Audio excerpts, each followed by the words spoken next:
পৃথিবীতে মানুষ জন্মগ্রহণ করে বেঁচে থাকার জন্য এবং বেড়ে ওঠার জন্য। আজকে ধরুন একটা শিশু, একটা একটা প্রাণী পৃথিবীতে জন্মালো, সেটা গাছ হতে পারে, সেটা সেটা মানুষ হতে পারে, পশু পাখি হতে পারে, সে কখনো যা যেটুকু অবস্থায় জন্মায় সেটুকু অবস্থায় থাকে না, সে বৃদ্ধি প্রাপ্ত হয়। তো তাহলে আমরা কি বলতে পারি, প্রকৃতির নিয়ম হচ্ছে বৃদ্ধি পাওয়া, বেড়ে ওঠা প্রকৃতির নিয়ম, এবং বেড়ে ওঠার জন্য মানুষকে বেঁচে থাকতে হবে।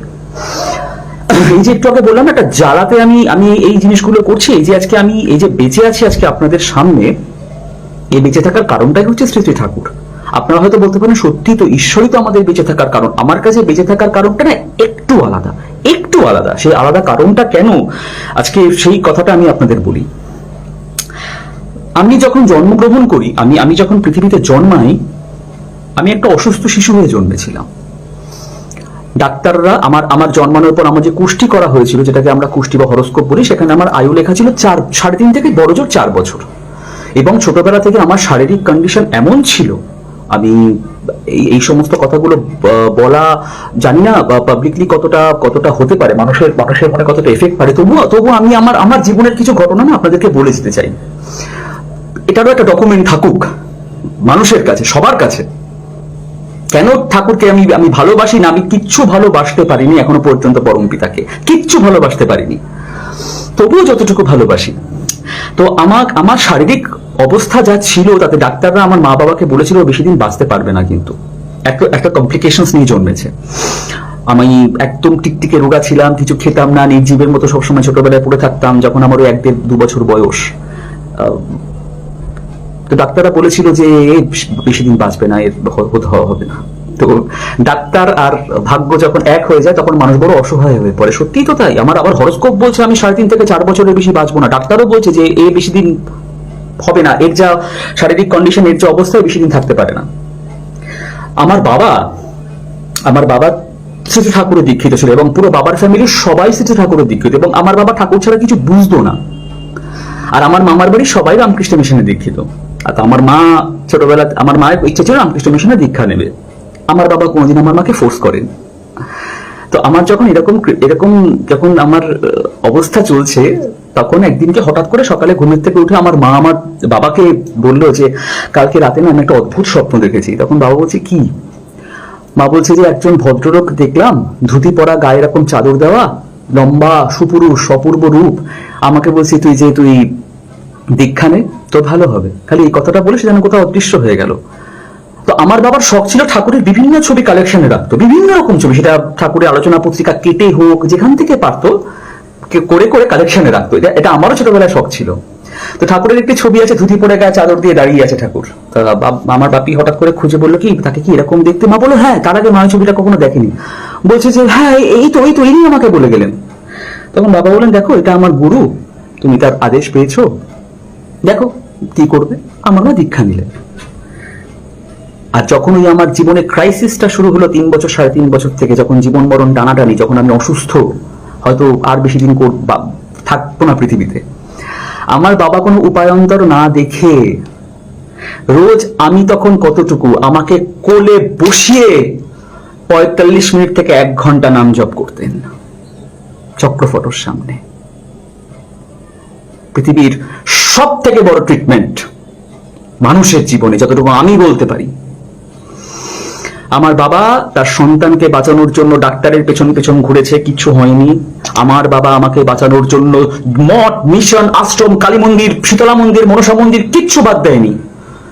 আমার মা, কিছু হয়নি। তখন আমার বাবা বুঝতে পারলো যে আর কিছু করা যাবে না, এবার ঠাকুর। ঠাকুরের সামনে আমাকে নিয়ে আমার বাবা নাম জপ করতেন। আমি আজ তীর্থ মল্লিক আপনাদের সামনে দাঁড়িয়ে আছি, সশরীরে সুস্থভাবে পরম পিতার দয়াতে বেঁচে আছি। আজ থেকে 8-9 বছর আগে আরেকটা ছোট্ট ঘটনা আপনাদের কাছে শেয়ার করি। মেদিনীপুরের ময়না গ্রাম আছে না, এই গল্পটা ময়না গ্রামে যারা আছে, জানি না আমার প্রোফাইলে মেদিনীপুরের যারা কেউ আছে কিনা ময়নার, তাদের কাছে শুনবেন শুধু এই গল্পটা। এটা তার সেখানকার মানুষজন জানে, এবং এটা ইন্ডাস্ট্রিরও অনেক মানুষজন জানে। আমার সাথে যে সমস্ত মানুষজন কাজ করে তারাও এই ঘটনাটা জানে। 2013 কি 2014, আমি তো অভিনয় জগতে আছি, আমরা মাঝে মধ্যে গ্রামে শো করতে যাই। আমি মেদিনীপুরের ময়নাতে যাচ্ছি শো করতে। একটা স্করপিও গাড়ি করে।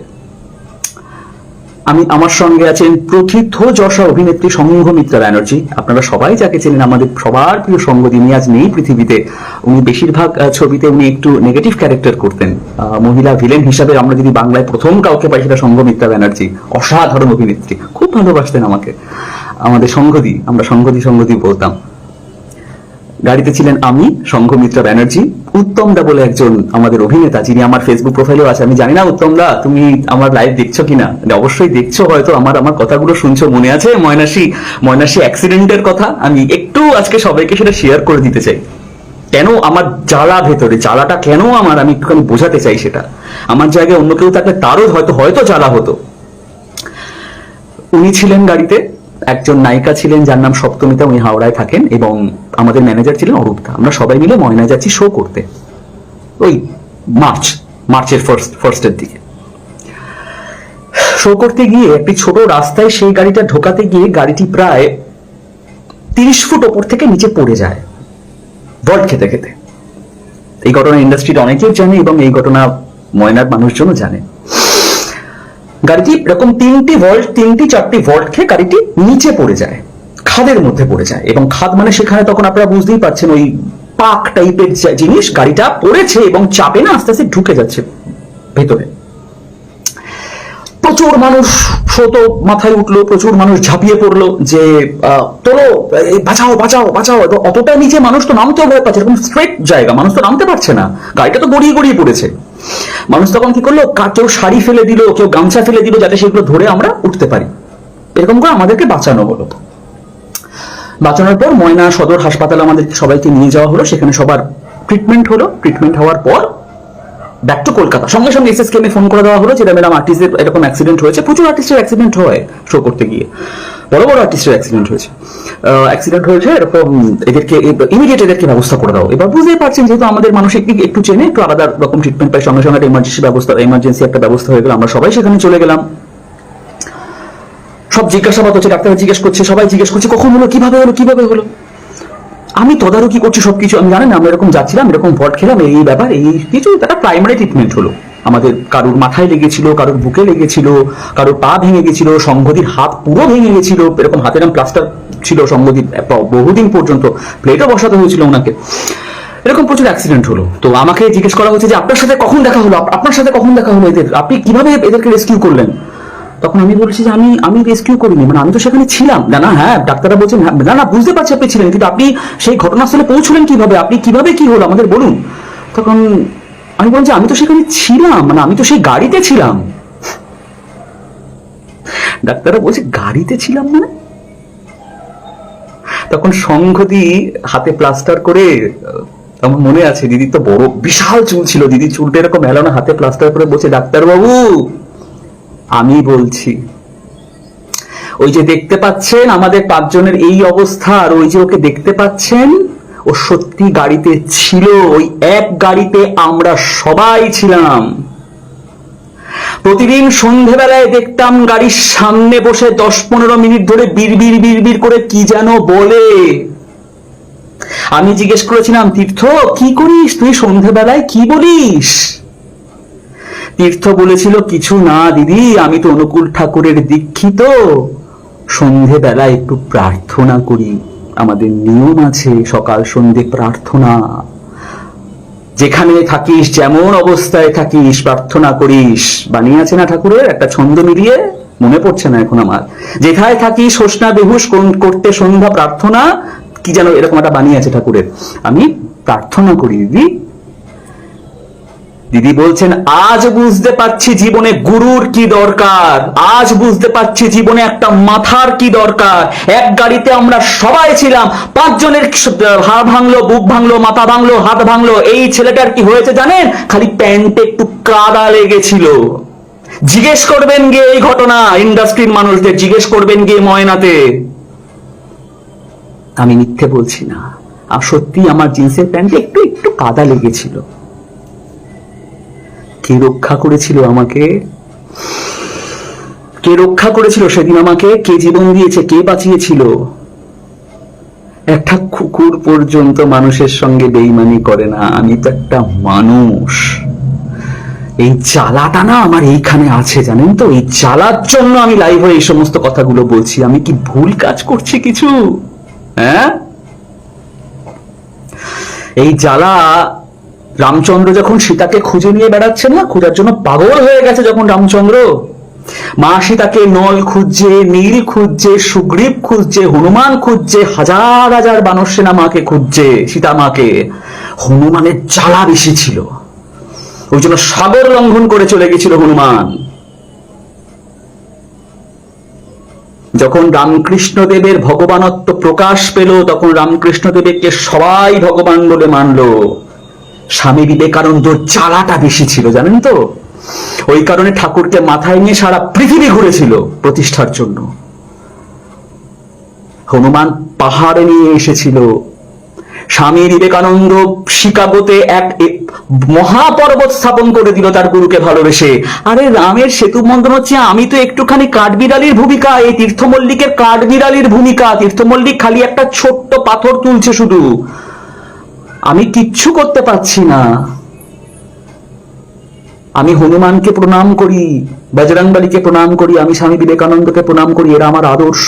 ঠাকুরকে একদিন প্রশ্ন করা হয়েছিল, ঠাকুর ভক্ত কে? ঠাকুর বলেছিল, ভক্ত হনুমানকে দেখো, আদর্শ ভক্ত, যার লেজে আগুন লাগিয়ে দেওয়া হলো, ওই যন্ত্রণা, ওই জ্বালানিও সে তার নিজের আরাধ্যকে ইষ্টকে প্রতিষ্ঠা করে গেল রাবণের জায়গাতে। লঙ্কায় আগুন লাগিয়ে দিয়ে নিজের ইষ্টকে প্রতিষ্ঠা করে দিল, ওই হচ্ছে ভক্ত। শ্রী শ্রী ঠাকুর অনুকূল চন্দ্রকে নিয়ে কিছু ব্যক্তি বিশেষ, কিছু জানি না তারা কোন সম্প্রদায়ভুক্ত, কিছু সম্প্রদায়, কিছু ব্যক্তি বিশেষ তাকে ট্রোল, মানে এখনকার ভাষায় আমরা তাকে বলি, তাকে ট্রোল করা হচ্ছে, তাকে তার প্রতি অপশব্দ ব্যবহার করা হচ্ছে, তাকে ট্রোল করা হচ্ছে। আমাদের খারাপ লাগে, খারাপ লাগাটাই স্বাভাবিক। তার জন্য না কষ্ট পেও না, একটুও তার জন্য কষ্ট পাবে না। কেন পাবে না তার কারণটা আমি তোমাকে বলি। সময়ের প্রয়োজনে সমস্ত কিছুর প্রয়োজন পরিবর্তন হয়, সময় যেরাম যেরাম পরিবর্তন হয়, সব কিছুর পরিবর্তন হয়। আজ থেকে ৭,০০০ বছর আগে যখন মর্যাদা পুরুষোত্তম রামচন্দ্র এসেছিলেন এবং উনি যখন রাবণের সাথে যুদ্ধ ঘোষণা করেছিলেন, উনি যখন লঙ্কায় গেছিলেন, বা যখন রাবণ খবর পেয়েছিল যে রাম আসছে এবার যুদ্ধ করতে, তখন কুম্ভকর্ণ, রাবণ, তার সহচরগণ, মেঘনাদ, মানে যাকে আমরা ইন্দ্রজিৎ বলি, এরা রামকে যা বলেছিল, এরা রামের সঙ্গে যা করেছিল, সেটা ছিল ওই আমলের ট্রোল। বুঝতে পারছো কি বলছি? শ্রীকৃষ্ণ যখন, কংস যখন জানতে পারলো যে এ তো এসে গেছে এবার আমাকে মারবার জন্য, কংসর তো ভয় লেগে গেছে, তখন সে যে বারবার ওই দৈত্য দানব রাক্ষস খক্ষস পাঠাতো না, ওটাকে বলা হয় ট্রোল। তখন ওইভাবে ট্রোল করা হতো মানুষকে, ওইভাবে দাবানোর চেষ্টা করা হতো লোককে। পরবর্তীকালে জরাসন্ধ, শিশুপাল, এরা যা করে গেছে ভগবানের প্রতি, এটাকে ওই আমলের ট্রোল বলা হতো। তখন তো আর ফেসবুক, ইনস্টাগ্রাম তৈরি হয়নি, তখন তো আর এই সমস্তগুলো সোশ্যাল মিডিয়া তখন ছিল না, তখন ওইভাবে ট্রোল করা হতো। তারপর এলেন চৈতন্য মহাপ্রভু। চৈতন্য মহাপ্রভু যখন নবদ্বীপে বৈষ্ণব সম্প্রদায়কে তোলার জন্য যখন উন্মুখ হয়ে আছেন, যখন কত রকম ভাবে চেষ্টা করছেন বৈষ্ণব সম্প্রদায়কে তোলার জন্য, তখন জগাই, মাধাই, চাঁদকাজি এবং তখন নবদ্বীপের শাক্ত সম্প্রদায়, ব্রাহ্মণ সম্প্রদায় তাকে যা যা বলেছিল, সেটাকে বলা হতো ট্রোল করা। ওই আমলের মতো করে তারা ট্রোল করেছিল। ভগবান রামকৃষ্ণদেব যখন পৃথিবীতে এলেন, উনি যখন দক্ষিণেশ্বরে ওনার লীলা বিস্তার করছেন, তখন মন্দিরের ভেতরকার মানুষ যারা, তারা তার সম্বন্ধে যা যা রটিয়েছিল এবং লোককে বলেছিল, যা বাইরে এগুলো রটা, পাগল, খ্যাপা, হ্যান ত্যান, অমুক তমুক, যা, তাকে তার মতন করে ট্রোল করা হয়েছিল, তাকে দাবানোর চেষ্টা করা হয়েছিল। আজকে ঠাকুরকে নিয়ে যে এত ট্রোল হচ্ছে, এটাই প্রমাণ যে সে ভগবান। দুঃখ পেও না। ঠাকুর যখন দেহধারী, তখন একজন ঠাকুরকে জিজ্ঞেস করেছিল, ঠাকুর এত প্রতিরোধ কেন, এত বিরোধিতা কেন? তখন ঠাকুর বলেছিল, বিরোধিতা হচ্ছে, হচ্ছে, এই তো পরম পিতার কাজ হচ্ছে, এটাই তো প্রমাণ যে পরম পিতার কাজ হচ্ছে। কাজে এই সমস্ত নিয়ে মন খারাপ করো না, এটাই প্রমাণ যে এবার ঠিকঠাক পথে যাচ্ছে, আজ বাদে কাল ঠিকঠাক হবে সব। এবার আসি আমি আমার কথাতে।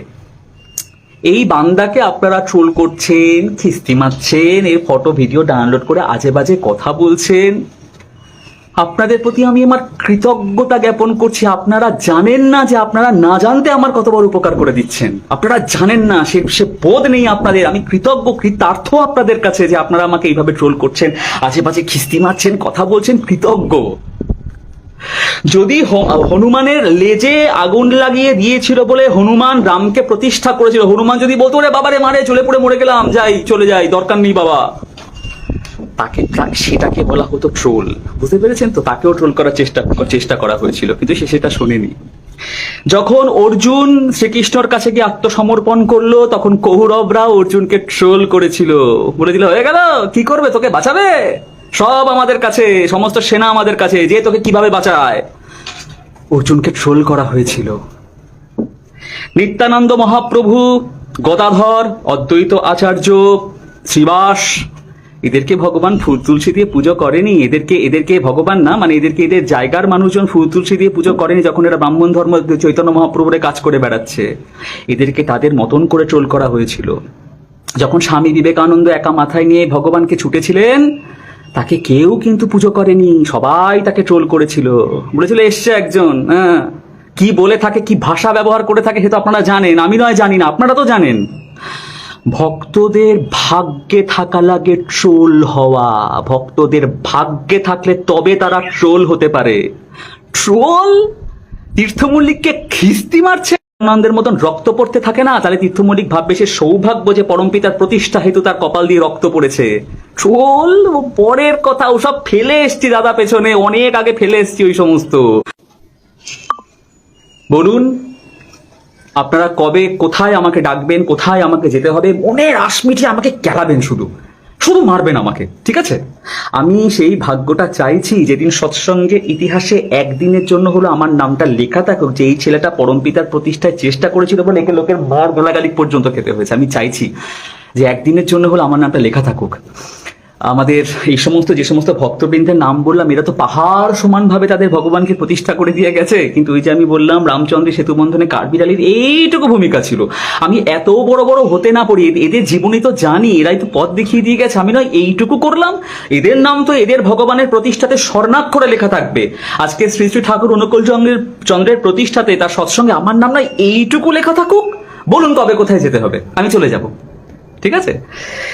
যাই হোক, তাহলে বলে দিলাম আমার দিক থেকে যা যা বক্তব্য সেগুলো আপনাদের কাছে। এখন দ্বিতীয়ত যেটা আমি বলতে এসেছি আজকে, সেটা হচ্ছে যে লিখেছিলাম আজকে ফেসবুক লাইভে, পুরুষোত্তম প্রতিষ্ঠা। পুরুষোত্তম, পুরুষদের মধ্যে যিনি সব থেকে উত্তম, পুরুষোত্তম প্রতিষ্ঠা হবে আজকে। কিভাবে প্রতিষ্ঠা হবে?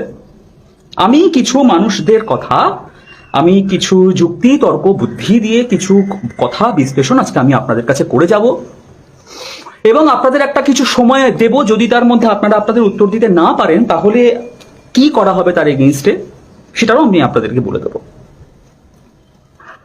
প্রথম কথা হচ্ছে যে মাধ্যমিক পাশ করে কেউ যদি বলে আমি ডক্টরেট করেছি, সেটা সমাজ বিশ্বাস করবে না, কোনোদিন বিশ্বাস করতে পারে না। মুখের কথায় কিচ্ছু হয় না যদি প্রমাণ না দিতে হয়। আমি যদি আজকে কোথাও ইন্টারভিউতে গিয়ে বলি যে আমি তো ডক্টরেট, তখন আমাকে বলবে যে দেখান আপনার ডকুমেন্টস কি আছে, আপনার সার্টিফিকেটগুলো দেখান, আপনার রেজাল্ট আমাকে দেখান। আমার মুখের কথা তো বিশ্বাস করবে না, এটা স্বাভাবিক, এটা জগতের নিয়ম। ভগবানদেরও নামের আগে, আজকে মানুষের নামের আগে যেমন ডক্টরেট করা, পিএইচডি করা, বিএসসি করা, এমএসসি করা, মানুষদের নামের আগে যেটা আমরা যেমন বসাই, আমাদের কোয়ালিফিকেশন বলুন বা যাই বলুক, আমাদের নামের আগে যে আমাদের বসানো হয় আমাদের পরিচয় বা কিছু, ভগবানদেরও নামের আগে এরকম বসাতে হয়। কিভাবে বসাতে হয়? পুরুষোত্তম, অবতার, পরমহংস, তাদের নানা রকমের স্টেজ আছে, বিভিন্ন রকমের স্টেজ আছে। তবে মনে হয় পুরুষোত্তম হচ্ছে একদম সব থেকে ওপরের স্টেজ হচ্ছে পুরুষোত্তম। তাই রামচন্দ্রের আগে বসানো হয় মর্যাদা পুরুষোত্তম, শ্রীকৃষ্ণর আগে বসানো হয় লীলা পুরুষোত্তম। আমি বলছি না, গুগল বলছে, গুগল। এখনকার দিনে মানুষের বই খুলে খুঁজে দেখার সময় নেই। কালকে বৃষ্টি হবে কিনা গুগল বলে দেবে, আজকে সূর্য উদয় সূর্যাস্ত কটার সময় হয়েছে গুগল বলে দেবে, গঙ্গায় জোয়ার ভাটা কটায় আসছে কটায় যাচ্ছে গুগল বলে দেবে, ভারতবর্ষের কোন দেশের কোন প্রধানমন্ত্রীর নাম কি গুগল বলে দেবে, পৃথিবীর মধ্যে কোন দেশের কোথায় কত সংখ্যক মানুষ বাস করে সেটা গুগল বলে দেবে। সমস্ত কিছু এখন গুগল বলে দেয়, সব কিছু এখন গুগলের আওতায় পড়ে। তা গুগলকে আমি প্রশ্ন করেছিলাম যে গুগল, রামচন্দ্র কি পুরুষোত্তম ছিলেন? গুগল বলছে হ্যাঁ, ওনাকে বলা হতো মর্যাদা পুরুষোত্তম। আমি বলছি না, গুগল বলছে। গুগলকে প্রশ্ন করেছিলাম যে গুগল, কৃষ্ণকে কি পুরুষোত্তম বলা যায়? গুগল বলছে অবশ্যই, ওনাকে বলা হয় লীলা পুরুষোত্তম। আমি গুগলকে প্রশ্ন করেছিলাম যে আচ্ছা গুগল, চৈতন্য মহাপ্রভুকে কি পুরুষোত্তম বলা যায়? গুগল বলছে অবশ্যই, ওনাকে বলা হয় প্রেম পুরুষোত্তম, যেটা আগের দিন বলেছিলাম যে ওনার সর্বস্ব প্রেম দিয়ে গঠিত ছিল, ওনাকে বলা হয় প্রেম পুরুষোত্তম। তা আমি তারপরে গুগলকে প্রশ্ন করলাম যে গুগল, শ্রী শ্রী ঠাকুর অনুকূল চন্দ্রকে কি পুরুষোত্তম বলা যায়? ও বাবা, গুগল দেখি বোকার মতো বলল হ্যাঁ, ওনাকে বলা হয় যুব পুরুষোত্তম। যা, এবার কি হবে? গুগল মিথ্যা কথা বলেছে? আগের যে তিনজনের নাম বললাম তাহলে ওগুলো মিথ্যা কথা বলেছে নাকি? এটা মিথ্যে কথা, ওগুলো সত্যি কথা। তারপরে গুগলকে আরো অন্যান্য ভগবানদের নাম ঢোকালাম, নাম ঢুকিয়ে জিজ্ঞেস করলাম এদেরকে কি পুরুষোত্তম বলা যায়? গুগল বলছে না, বলা যায় না, এদের নামের আগে পুরুষোত্তম বসানো হয় না। এটা একটা গেল। তো আমি ভাবলাম হয়তো গুগল কি একটা মেশিনকে আমি বিশ্বাস করবো, ধর একটা মেশিনের কোনো বিশ্বাস আছে নাকি? আর মেশিন এখন যা কালকে খারাপ হতে পারে। তখন কি করলাম, ওই যে আগের দিন বললাম যে পুরুষোত্তম যখন আসে তখন প্রকৃতি তাকে সাহায্য করে তার প্রতিষ্ঠা হেতু। কিছু কিছু ডকুমেন্টস পেলাম, কি ডকুমেন্টস পেলাম সেটা আমি একটু পরে বলছি আপনাদের। তো আজকে যে কথাগুলো আমি আপনাদেরকে বলতে চলেছি, প্রথম কথা হচ্ছে সেগুলো একটাও কিন্তু আমার মুখের কথা নয়। আমি আমার ঠাকুরকে আমার প্রাণ দিয়ে প্রতিষ্ঠা করব, আমার মান সম্মান আমার প্রভাব প্রতিপত্তি প্রতিষ্ঠা করব, এটাই বাস্তব, এটাই হয়ে এসেছে সারা জীবন। আমার মুখের কথাতে আপনাদের কিচ্ছু বিশ্বাস করতে হবে না, কিচ্ছু করতে হবে না। কিন্তু যাদের নাম এবং যে সমস্ত সংগঠনের নাম আজকে আমি করব, আপনাদের কিন্তু তাদেরকে গিয়ে প্রশ্ন করতে হবে যে কেন তারা শ্রী শ্রী ঠাকুর অনুকূল চন্দ্র সম্বন্ধে এই সমস্ত বলে গেছেন। এবং যদি নয় আপনাদের প্রমাণ করতে হবে তারা মিথ্যে কথা বলেছে, আমরা মিথ্যে প্রচার করছি, না হলে আপনাদেরকে তার যথাযথ উত্তর দিতে হবে। যদি উত্তর না দেন তাহলে কিন্তু আপনারা অসাম্প্রদায়িক এবং সনাতন ধর্ম বিরোধী বলে আমরা আপনাদের ঘোষণা করব। এত বড় কথা বলে দিলাম। কিন্তু প্রথম যে প্রমাণটা আমি আনবো,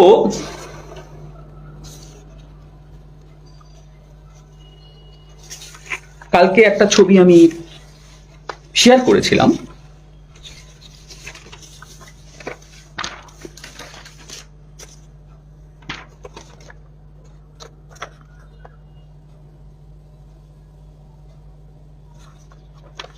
এই ভদ্রলোক,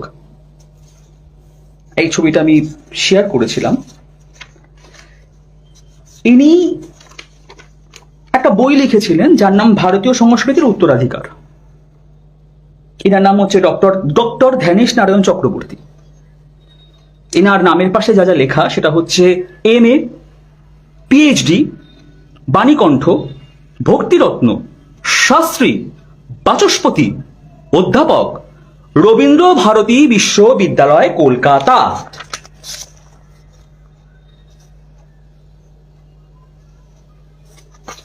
দেখালাম। আচ্ছা, এরপর কি? ইনি একটা প্রতিবেদন লিখেছিলেন, আর্য কৃষ্টির ধারক পুরুষোত্তম অনুকূল চন্দ্র, আচার্য doctor Dhyanesh Narayan Chakraborty, MA, PhD, বাচস্পতি, প্রজ্ঞা ভারতী, সভাপতি বিশ্ব হিন্দু পরিষদ পশ্চিমবঙ্গ। বুঝেছেন কাদেরকে এবার আমি টানছি? বুঝে গেছেন এবার জল কত দূর যাচ্ছে? আমি বলছি না। এই যে এখানে লেখা আছে, ইনি হলেন পশ্চিমবঙ্গের বিশ্ব হিন্দু পরিষদের সভাপতি ডক্টর ধ্যানেশ নারায়ণ চক্রবর্তী। ইনি লিখেছেন, বর্তমানে ইংরেজি শিক্ষিত সমাজে আর্য এবং হিন্দু এই দুইটি শব্দের অর্থের বিকৃতি জাতীয় জীবন বহুবিধ সমস্যার সৃষ্টি করিয়াছে। পুরুষোত্তম পুরুষোত্তম শ্রী শ্রী ঠাকুর অনুকূল চন্দ্রের আর্য কৃষ্টির প্রমূর্ত বিগ্রহ রূপে জগৎ কল্যাণে আবির্ভূত হইয়াছিলেন। আমি বলছি না, বিশ্ব হিন্দু পরিষদের সভাপতি এই কথা বলছে, এই কিন্তু আমি লিখিনি। উনি কিন্তু এই সমস্ত কথা বলেছেন এবং আরো যা যা লিখেছেন সে সমস্ত আমি পরে বলছি। ঠাকুরের বিবাহ নিয়ে আপনারা প্রশ্ন তোলেন, দাদা স্ক্রিনে লেখা উল্টো দেখা যায়, সে ভাই আমার কিছু করার নেই, তোমরা স্ক্রিনশট নিয়ে মিরার করে সোজা করে দেখে নিও। এখন যেটা কথা সেটা হচ্ছে যে ঠাকুরের বিবাহ নিয়ে প্রশ্ন তোলেন। ইনি বলেছেন শ্রী শ্রী ঠাকুরের মাতৃভক্তির পরাকাষ্ঠা আর্য কৃষ্টি সংরক্ষণের প্রয়াস তথা বিবাহ বিধি, শালীকে বিয়ে করেছিল তো বলেন না আপনারা, নিজের শালীকে বিয়ে করেছিল। ও বিশ্ব হিন্দু পরিষদ জানতো না? না, ও জানতো না বিশ্ব হিন্দু পরিষদ। তথা বিবাহ বিধি বিষয়ক কথা তার রচনায় তিনি তুলে ধরতেন। শ্রী শ্রী ঠাকুর অনুকূল চন্দ্রকে প্রণতি জানিয়ে তিনি লিখেছিলেন, শ্রী শ্রী ঠাকুর অনুকূল চন্দ্রকে প্রণতি জানিয়ে উনি লিখেছিলেন, অনুকূল চন্দ্র রূপিণং পুরুষোত্তমং চ সুন্দরম কলি পাপ রাশি নাশকং শিরসা নমামি সন্ততম। আবার বলি, আবার বলছি, যত বলবো তত আমার জীব পবিত্র হবে। অনুকূল চন্দ্র রূপিণং পুরুষোত্তমং চ সুন্দরম কলি পাপ রাশি নাশকং শিরসা নমামি সন্তকম। আমি লেখাইনি তাকে দিয়ে, সে নিজে লিখেছে। মানে বিশ্ব হিন্দু পরিষদের সভাপতি যে পুরুষোত্তমকে পুরুষোত্তম বলে দিয়ে গেছে, তার কোনো ভূমিকা থাকবে না। সে কিছু না জেনে, সে কোনো রিসার্চ না করে, তার কাছে কোনো ইনফরমেশন না থেকে সেই সমস্ত কথা বলে দিয়ে গেছে, তাই তো? মানে বিশ্ব হিন্দু পরিষদকে একটা ওরকম একটা অর্গানাইজেশন যে যা কিছু তাই করতে পারে, যা কিছু তাই করে দিতে পারে তারা। বিশ্ব হিন্দু পরিষদের কোনো ভূমিকা নেই আমাদের সনাতন হিন্দু ধর্মের রক্ষার্থে, তাদের কোনো ভূমিকা নেই। তার সভাপতি এত বড় কথা লিখে গেল, কি ব্যাপার?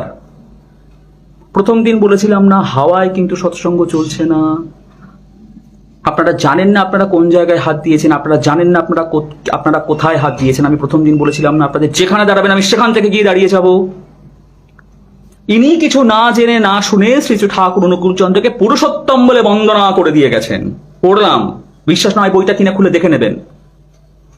রবীন্দ্র ভারতী বিশ্ববিদ্যালয়ে শ্রী ঠাকুরকে নিয়ে উনি বহুবার সেমিনার করেছেন, বিশাল সেমিনার করা হয়েছে শ্রী ঠাকুর অনুকূল চন্দ্রকে নিয়ে। উনি দীক্ষিত ছিলেন কিনা আমি কিন্তু তাও জানি না যে উনি দীক্ষিত ছিলেন কিনা। তো এখন আমার বক্তব্য, যেহেতু আমি একটা লড়াইতে নেমেছি, যেহেতু আমি একটা আমার ঠাকুরকে প্রতিষ্ঠা করবার জন্য একটা টার্গেট নিয়ে নেমেছি, বিভিন্ন জায়গা থেকে নানা রকম মানুষ তাদের হাত এগিয়ে দিচ্ছেন। বিশ্ব হিন্দু পরিষদ তার হাত এগিয়ে দিয়েছে ঠাকুর প্রতিষ্ঠার ক্ষেত্রে, নানাবিধ জায়গা থেকে। আমি সমস্তভাবে মানুষ আমাকে সাহায্য করছে মঙ্গল কার্যে। এবার আসি দ্বিতীয় প্রশ্নে। দ্বিতীয় যে কথাটা সেটা হচ্ছে যে এরপরে আমি যেটা আপনাদেরকে বলতে যাব সেটা একটু কি প্রতিক্রিয়া ফেলবে আমি জানি না। সৎসঙ্গ বিরোধীদের, সৎসঙ্গীরা তো লাফাবে, সৎসঙ্গীরা জয়ধ্বনি দেবে, সৎসঙ্গীরা উলুধ্বনি দেবে, সৎসঙ্গীরা জয় গুরু বন্দে পুরুষোত্তমং বলবে, কিন্তু বিরোধী যারা তাদের একটুখানি ঠেটা আমাল তো আমি, তাদের একটু সমস্যা হতে পারে। কিন্তু ভাই আমি কিন্তু এবার আপনাদের কাছে প্রমাণ চাইছি, প্রমাণ এবার আপনাদেরকে দিতে হবে। কিভাবে দেবেন আমি কিন্তু জানি না। এনার নাম জানেন?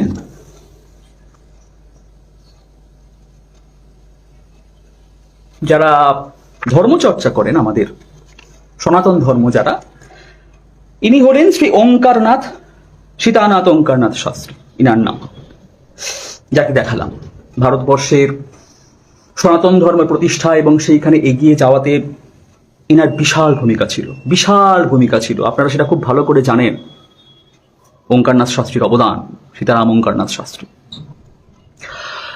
তো আপনাদের মতন অপগণ্ড যারা, আপনাদের মতন অপগণ্ড যারা, আপনাদের মতন অপদার্থ যারা, ওই আমলেও ছিল। সমস্ত শব্দগুলো ভাষাগুলো ব্যবহার করছি, কিছু মনে করবেন না। কতখানি অপকণ্ড আর অপদার্থ সেটা তো আপনারা নিজেরাও জানেন, কিন্তু এই একটা কথা আছে না, ভাঙবো তবু মোচকাবো না, আপনাদের হচ্ছে সেই সমস্যা। জানেন জানেন সীতাকুর অনুকূল চন্দ্র ভগবান জানেন, আর কোনোভাবে কিছু প্রমাণ করতে পারবেন না, তাও লাফিয়ে যাচ্ছেন, আর ওই এক জিনিস নিয়ে লাফিয়ে যাচ্ছেন। আপনারা নিজেরাও জানেন, আপনাদেরকে ক্ষমা করে দিলাম, আপনাদের টেনে কি হবে। যাই হোক, তো আপনাদের মতন অপকণ্ড আর অপদার্থ ওই আমলেও ছিল। ইনার এক শিষ্য ইনাকে প্রশ্ন করেছিল, ইনার জীবনের অনেকটা খণ্ড আছে, 7-8টা খণ্ড আছে। তো এই যে খণ্ডটা, এটা নাম হচ্ছে সপ্তম খণ্ড। পয়সা দিয়ে কিনবেন খণ্ডটা, কিনে পড়বেন। তো সেখানকার একটা কনভারসেশন, উনি আর উনার এক শিষ্যের কনভারসেশন আমি একটুখানি পড়ে শোনাচ্ছি আপনাদেরকে। যেখানে শিষ্য উনাকে প্রশ্ন করছে, তোমাদের কৃষ্ণই তো ধর্ম স্থাপন করেন, অবতারিণী এই সাধু বাবু এরাও ধর্ম স্থাপন করতে আরম্ভ করেছেন, ধন্যী বাবা তোমাদের ধর্ম। হ্যাঁ, আরেকজন তো ঋত্বিক দিয়ে মন্ত্র দিচ্ছেন। ঋত্বিক, একমাত্র ঋত্বিক এই শব্দটা আমাদের সৎসঙ্গীদের ক্ষেত্রেই ব্যবহার করা হয়, ঋত্বিক। তাহলে এখানে বোঝা যাচ্ছে পরিষ্কার শ্রী ঠাকুর অনুকূল চন্দ্রকে টার্গেট করে উনার ভক্ত উনাকে জিজ্ঞেস করছেন, আরেকজন তো ঋত্বিক দিয়ে মন্ত্র দিচ্ছেন, আরে হলো কি, নিজে উনি গুরু হচ্ছেন নাকি আজকাল? ঠিক আপনাদের লেভেলে বসে আছে। জানি না সে কোন মহাভাগ্যবান, তাকে যদি পেতাম তার শ্রীচরণে শত সহস্র কোটি প্রণাম যে তিনি উনাকে এই প্রশ্নগুলো করেছিলেন। তার চরণে শত সহস্র কোটি প্রণাম, আমার সৎসঙ্গী হিসেবে সমস্ত সৎসঙ্গ জগৎ প্রণাম করে করুক উনাকে, যিনি এই প্রশ্নগুলো করেছিলেন আপনাদের মতন একজন মানুষ। বলছেন উনি কি নিজে গুরু হচ্ছেন আজকাল? তাতে উনি বলছেন, রাম রাম সীতারাম, তুমি যাকে লক্ষ্য করছো তার উপর ঠাকুরের কৃপা কম নেই। আগুন জ্বললে যেমন পোকার গাঁদি লাগে, তেমনি ওই মহাপুরুষের দিকেও হাজার হাজার লোক ছুটছে। একলা কত লোককে উদ্ধার করবেন, তাই তাকে প্রতিনিধি নিতে হয়েছে। লোকে তাকে গুরু বলে, তফাৎ লোকে তাকে পরম গুরু না বলে গুরু বলে, তফাৎ শুধু এইটুকু। এটা হচ্ছে ওঙ্কারনাথ শাস্ত্রীর বক্তব্য। সে জিজ্ঞেস করছে তাকে, তুমিও তার ভক্ত নাকি? ঠিক একদম আপনাদের মতন মানুষ, ওই সমস্ত জিন থেকেই মনে হয় আপনাদের সৃষ্টি হয়েছে। যাই হোক, আপনাদের পূর্বপুরুষ মনে হয় ওরা ছিলেন। বলছে তুমিও তার ভক্ত নাকি? তখন বলছে রাম রাম সীতারাম। মকার, মকার মানে উনি পরম পুরুষকে বোঝাতেন। বলছেন মকার বাবা ছাড়া আর কেউ নেই, আর উনি হচ্ছেন তারই লীলা বিগ্রহ। মকার বাবা ছাড়া আর কেউ নেই, উনি তারই লীলা বিগ্রহ। তখন সেই ভদ্রলোক তাকে প্রশ্ন করছে, তার শিষ্য হলে অন্তত দৈনিক 6 পয়সা হিসেবে মাসে 3 টাকা তো কর দিতে হয়। আপনারা তো ব্যবসা বলেছিলেন, আপনারা তো বলেন ব্যবসা ব্যবসা, ওই আমলের লোকেরা বলতো ট্যাক্স। শ্রী শ্রী ঠাকুর অনুকূল চন্দ্রকে ট্যাক্স দিতে হয়। এই যে আমি বলছি না, ওই ভক্ত জিজ্ঞেস করছে ওঙ্কারনাথ শাস্ত্রীকে, তার শিষ্য হলে অন্তত দৈনিক 6 পয়সা হিসাবে মাসে মাসে 3 টাকা কর দিতে হয়। তখন তার উত্তরে উনি বলছেন রাম রাম সীতারাম। মন্ত্র গ্রহণের পর শিষ্য গুরুর হয়ে যান, তার সর্বস্ব তখন গুরুর। শিষ্য সেটা দিতে পারে না। দৈনিক 6 পয়সা গ্রহণের ছলে উনি শিষ্যের নিত্যকৃত পাপ গ্রহণ করেন। আমি বলছি না, ওঙ্কারনাথ শাস্ত্রী এই কথা বলে গেছেন, সীতারাম ওঙ্কারনাথ বাবা শিষ্যের নিত্যকৃত পাপ গ্রহণ করেন। তার করুণা অপার। এটা 6 পয়সা নেওয়া নয়, নিত্য পাপ উনি গ্রহণ করেন। আমি বলছি না, এই কথাগুলো আমি লিখিনি, এই কথাগুলো যার কাছ থেকে পাওয়া গেছে উনি হচ্ছেন এই উনার জীবনের 7ম খণ্ডে পড়বেন আপনারা। হাওয়ার উপর একটা সৎসঙ্গ দাঁড়িয়ে থাকে না, হাওয়ার উপর একটা সৎসঙ্গ দাঁড়িয়ে থাকে না। ইষ্টবৃত্তির ব্যাখ্যা চান না আপনারা? এখন ওই আমার লাইভে এসে হাসির সিম্বল দেওয়া ছাড়া আপনাদের আর কেমন ভাবে মনে হয় না কিছু করার আছে, বুঝতে পারলেন তো? আমার মনে হয় না এবার আপনাদের আর কিছু করার আছে। তাহলে উনি একটা ভুলভাল মানুষ, একজন ভুলভাল সাধক। সনাতন ধর্ম প্রতিষ্ঠার ক্ষেত্রে, সনাতন ধর্মকে এগিয়ে নিয়ে যাওয়ার ক্ষেত্রে, তাহলে ওঙ্কারনাথ শাস্ত্রীর কোনো ভূমিকা ছিল না। সেটা আপনাদেরকে প্রমাণ করতে হবে যে উনি ভুলভাল কথা বলে দিয়ে গেছেন। কিভাবে প্রমাণ করবেন সেটা কিন্তু আমি জানি না, প্রথমেই বলে দিচ্ছি। সৎসঙ্গীরা কিন্তু জানে না কিভাবে প্রমাণ করবেন, ঠিক আছে? আর একটা ছোট্ট প্রমাণ আমি নিয়ে এসেছি। যারা ঠাকুরের শাস্ত্র টাস্ত্র এই সমস্ত নিয়ে কথা বলে, শ্রীমদ্ ভাগবত, যা মোটামুটি সবাই পড়ে, এটা নিয়ে আগেও এটা নিয়ে অনেক আলোচনা হয়েছে, আমাদের খুঁজে বার করা হয়েছে এই সমস্ত তথ্য। এখন যেটা কথা সেটা হচ্ছে যে শ্রীমদ্ ভাগবত আমি তো লিখিনি শ্রীমদ্ ভাগবত। তো যারা শ্রীমদ্ ভাগবত পড়েছেন তারা জানবেন যে তার 759 পৃষ্ঠাতে মহাভারতের অনুশাসন পর্ব চলছে। তখন মহাভারতের অনুশাসন পর্ব, মহাভারতের অনুশাসন পর্বে ভীষ্মদেব, মানে পিতামহ ভীষ্ম, যিনি সরসজ্জায় শুয়েছিলেন, মা গঙ্গার পুত্র ভীষ্মদেব, অনুশাসন পর্বে উনি বলেছেন, অশোক কান্তারোনাদ সুর সৌরি জনেশ্বরাহ অনুকুল সদাব্রত পদ্মা পদ্মা বতক সমাহ।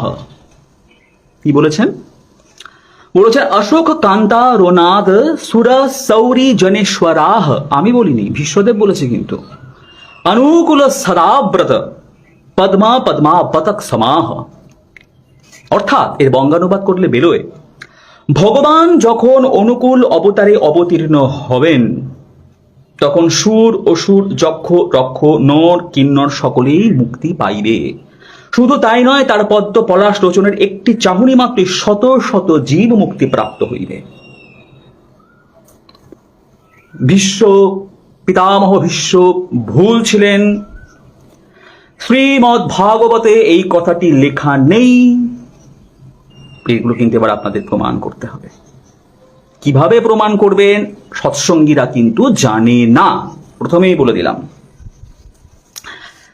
তাহলে কাজেই বোঝা যাচ্ছে যে এরা সবাই মিথ্যাবাদী, এরা সবাই অপপ্রচার করে গেছে। শ্রী ঠাকুর অনুকূলচন্দ্রকে সাপোর্ট করা মানে তো অপপ্রচার করা, তাই তো? এরা সবাই তাহলে সে সমস্ত কাজ করে গেছে, সেই সমস্তগুলো। তাহলে এবার আপনাদেরকে প্রমাণ করতে হবে। যে কিভাবে প্রমাণ করবেন সেটা কিন্তু আমরা জানি না, সৎসঙ্গীরা কিন্তু জানে না সেটা আপনারা কিভাবে প্রমাণ করবেন। এখন যেটা আমার বক্তব্য হলো যে এর আগের দিন আমি আপনাদের উইথ ফটোগ্রাফস কিছু ছবি দেখিয়েছিলাম যে ভারতবর্ষের কোন কোন নামি দামি মানুষজন যারা শ্রী শ্রী ঠাকুর অনুকূলচন্দ্রের কাছে গিয়েছিলেন, হাত জোর করে তার কাছে বসে থাকতেন, তার কাছ থেকে দণ্ড নিতেন, এইভাবে বসে থাকতেন। এই সমস্ত বডি ল্যাঙ্গুয়েজ ছিল যারা, তারা মানুষ ছিলেন, তারা ছিলেন মানুষ। তাদেরকে মানুষ বলা হয়, হয়তো আমাদের থেকে একটু ওপর স্তরের মানুষ, যারা তখন ভারতবর্ষে সবে স্বাধীন হয়েছে, সেই স্বাধীনতা সংগ্রাম তখন সবে শেষ হয়েছে। সেই মুহূর্তে একজন দেখে আমাকে প্রশ্ন করছে, অনুকূল ঠাকুর ভগবান ছিলেন, স্বাধীনতা সংগ্রামে ওনার কি ভূমিকা ছিল? স্বাধীনতা সংগ্রামে ওনার ভূমিকা কি ছিল সেটা জানার জন্য নেতাজি সুভাষচন্দ্র বসুর জীবনীটা পড়ে নিও। স্বাধীনতা সংগ্রামে ওনার কি ভূমিকা ছিল সেটা জানার জন্য দেশবন্ধু চিত্তরঞ্জন দাসের জীবনীটা পড়ে নিও, বুঝেছো? তাহলে আর এই ধরনের বোকার মতন প্রশ্ন কোনোদিন আর আমাকে করবে না। আমাকে কেন, কাউকে কোনোদিন করো না। যাই হোক, তো এরা নয় সমাজ সংস্কারক ছিলেন, এরা নয় ভগবত সত্তা ছিলেন না। আমি বলছি না, আমি গুগলে সার্চ করেছিলাম যে শ্রী ঠাকুর অনুকূল চন্দ্রের কাছে আর কোন কোন ভগবত সত্তা গিয়েছিলেন। আদৌ কি কোনো ভগবত সত্তা গেছিলেন শ্রী ঠাকুর অনুকূল চন্দ্রের কাছে? তাতে যে তথ্য পেলাম সেখানে লেখা আছে, many revered religious personalities, politicians, social workers, educationalist and wise men visited him and sought solution for complex problems. Name of few who can include Holy Mother Anandamoyi Ma, Shri সমাধি প্রকাশ আরণ্যক, যাকে বলা হয় বনু মহারাজ, স্বামী অভেদানন্দা, নেতাজি সুভাষচন্দ্র বোস, আরো অনেক যারা নাম আছে। তাহলে আনন্দময়ী মা, স্বামী অভেদানন্দ, বনু মহারাজ, এরা শ্রী ঠাকুর অনুকূল চন্দ্রের কাছে যেতেন। আমি বলছি না, গুগল বলছে, ইতিহাস বলছে। এবার আপনাদেরকে খুঁজে বার করতে হবে যে আমি মিথ্যে কথা বলছি। তা আমার বক্তব্য, ইনারা কি করতে যেতেন? ওরা নয় যেত ঠাকুরের কাছে, জানি না কি করতে, আপনার তো তার কোনো ব্যাখ্যা যুক্তি কিছুই দিতে পারলেন না, কোনোটাই আপনাদের দ্বারা আর হলো না। যে ওই বড় বড় লেভেলের মানুষজন যাদের নামের আগে তিনি বলছেন নেতা নেত্রী মন্ত্র মহোদয়গণ, এরা শ্রী ঠাকুর অনুকূল চন্দ্রের কাছে গিয়ে বসে থাকেন হাত জোর করে। ইনারা কেন যেদিন, ইনারা তো নিজেরা একটা ভগবত সত্তা। এমনও না যে ঠাকুর সব জায়গায় দৌড়ে বেড়াতো, ঠাকুর তো কোথাও কোনোদিন যায়নি। ইনাদের ভগবত সত্তা হয়েও, দৈব সত্তা হয়েও ইনাদের শ্রী ঠাকুর অনুকূল চন্দ্রের কাছে যাওয়ার কি প্রয়োজন পড়েছিল? কেন গিয়েছিলেন সেটা বলছি। আমি বললাম না, সেদিনকে বলেছিলাম না, প্রশ্ন আমি করবো, উত্তর আপনি দেবো, কারণ আপনারা এতটাই অপদার্থ যে আপনাদের এর কোনো উত্তর দিতে পারবেন না। আপনারা আটকে থাকবেন কেন শালীকে বিয়ে করেছিল, কেন গড়গড়া খেত, মানে আপনাদের বোধ বুদ্ধি ওইখানেই আটকে আছে।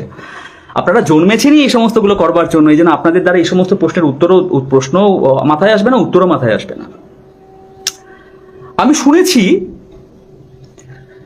রামচন্দ্রকে হনুমান নিজের বুক চিরে দেখিয়েছিলেন। ইহা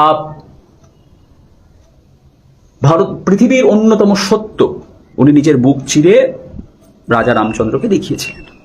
রামচন্দ্র ওনার লীলা সম্বরণ করে সূর্য নদীতে উনি লীলা সম্বরণ করলেন, উনি ওনার ধামে চলে গেলেন। কিন্তু হনুমানকে বলা হয় উনি অষ্ট চিরঞ্জীবীর এক চিরঞ্জীবী। উনি এখনো আছেন পৃথিবীতে, সূক্ষ্ম রূপে হোক স্থূল রূপে হোক আমি সেটা জানি না, আমি অত জ্ঞানী মানুষ নই। উনি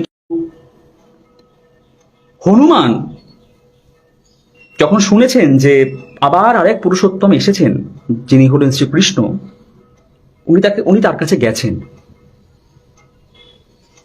উনি যাওয়াতে শ্রীকৃষ্ণ সাদর সম্ভাষণ করেছে, ভক্তবীর তুমি এসেছো, তুমি আমার কাছে এসেছো ভক্তবীর, আসো বসো, আসন গ্রহণ করো। তার যা যা কথোপকথন করেছেন। হনুমান চুপ করে বসে আছেন। কিছুক্ষণ পর শ্রীকৃষ্ণ জিজ্ঞেস করছেন, কি হলো, চুপ কেন, আমাকে ভাল লাগছে না?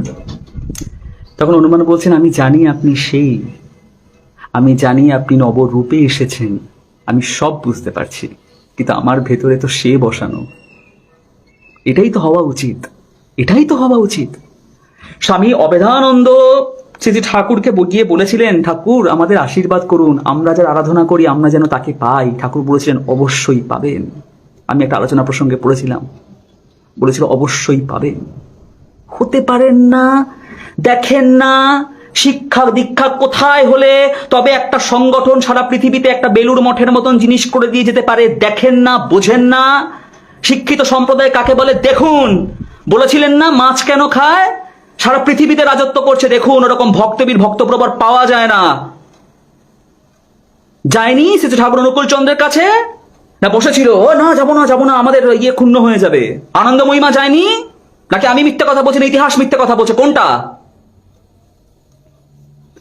হনুমান যখন কুরুক্ষেত্র যুদ্ধ হচ্ছে, হনুমান তখন আবার এলেন, বললেন আমি আপনাকে সাহায্য করব প্রভু।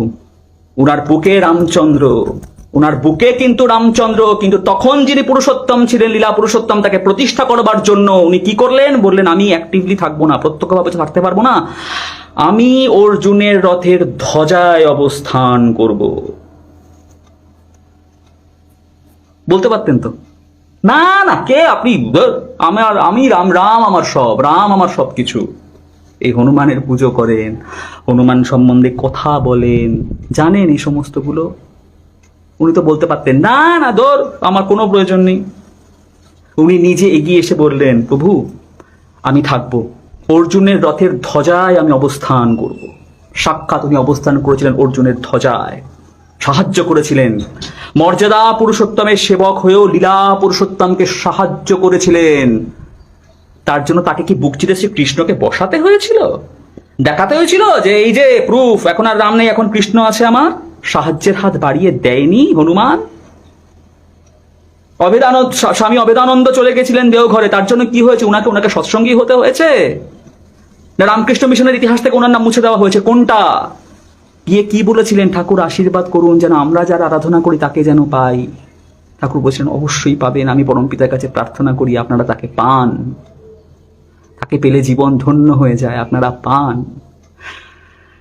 শিক্ষা একেই বলা হয়, বুঝেছেন? আপনাদের কাজই হচ্ছে সকালে ঘুমের থেকে উঠে খাতা নিয়ে বসা, কে মাছ খেয়ে গেছে, কে মাছ খাওয়াকে সাপোর্ট করে গেছে, কে তার শালীকে বিয়ে করেছে, কে গড়গড়া খেয়েছে, কার বংশ কি করছে, আপনারা এই করবেন। ওই জন্য না কিচ্ছু হয়নি আপনাদের দ্বারা, হবেও না।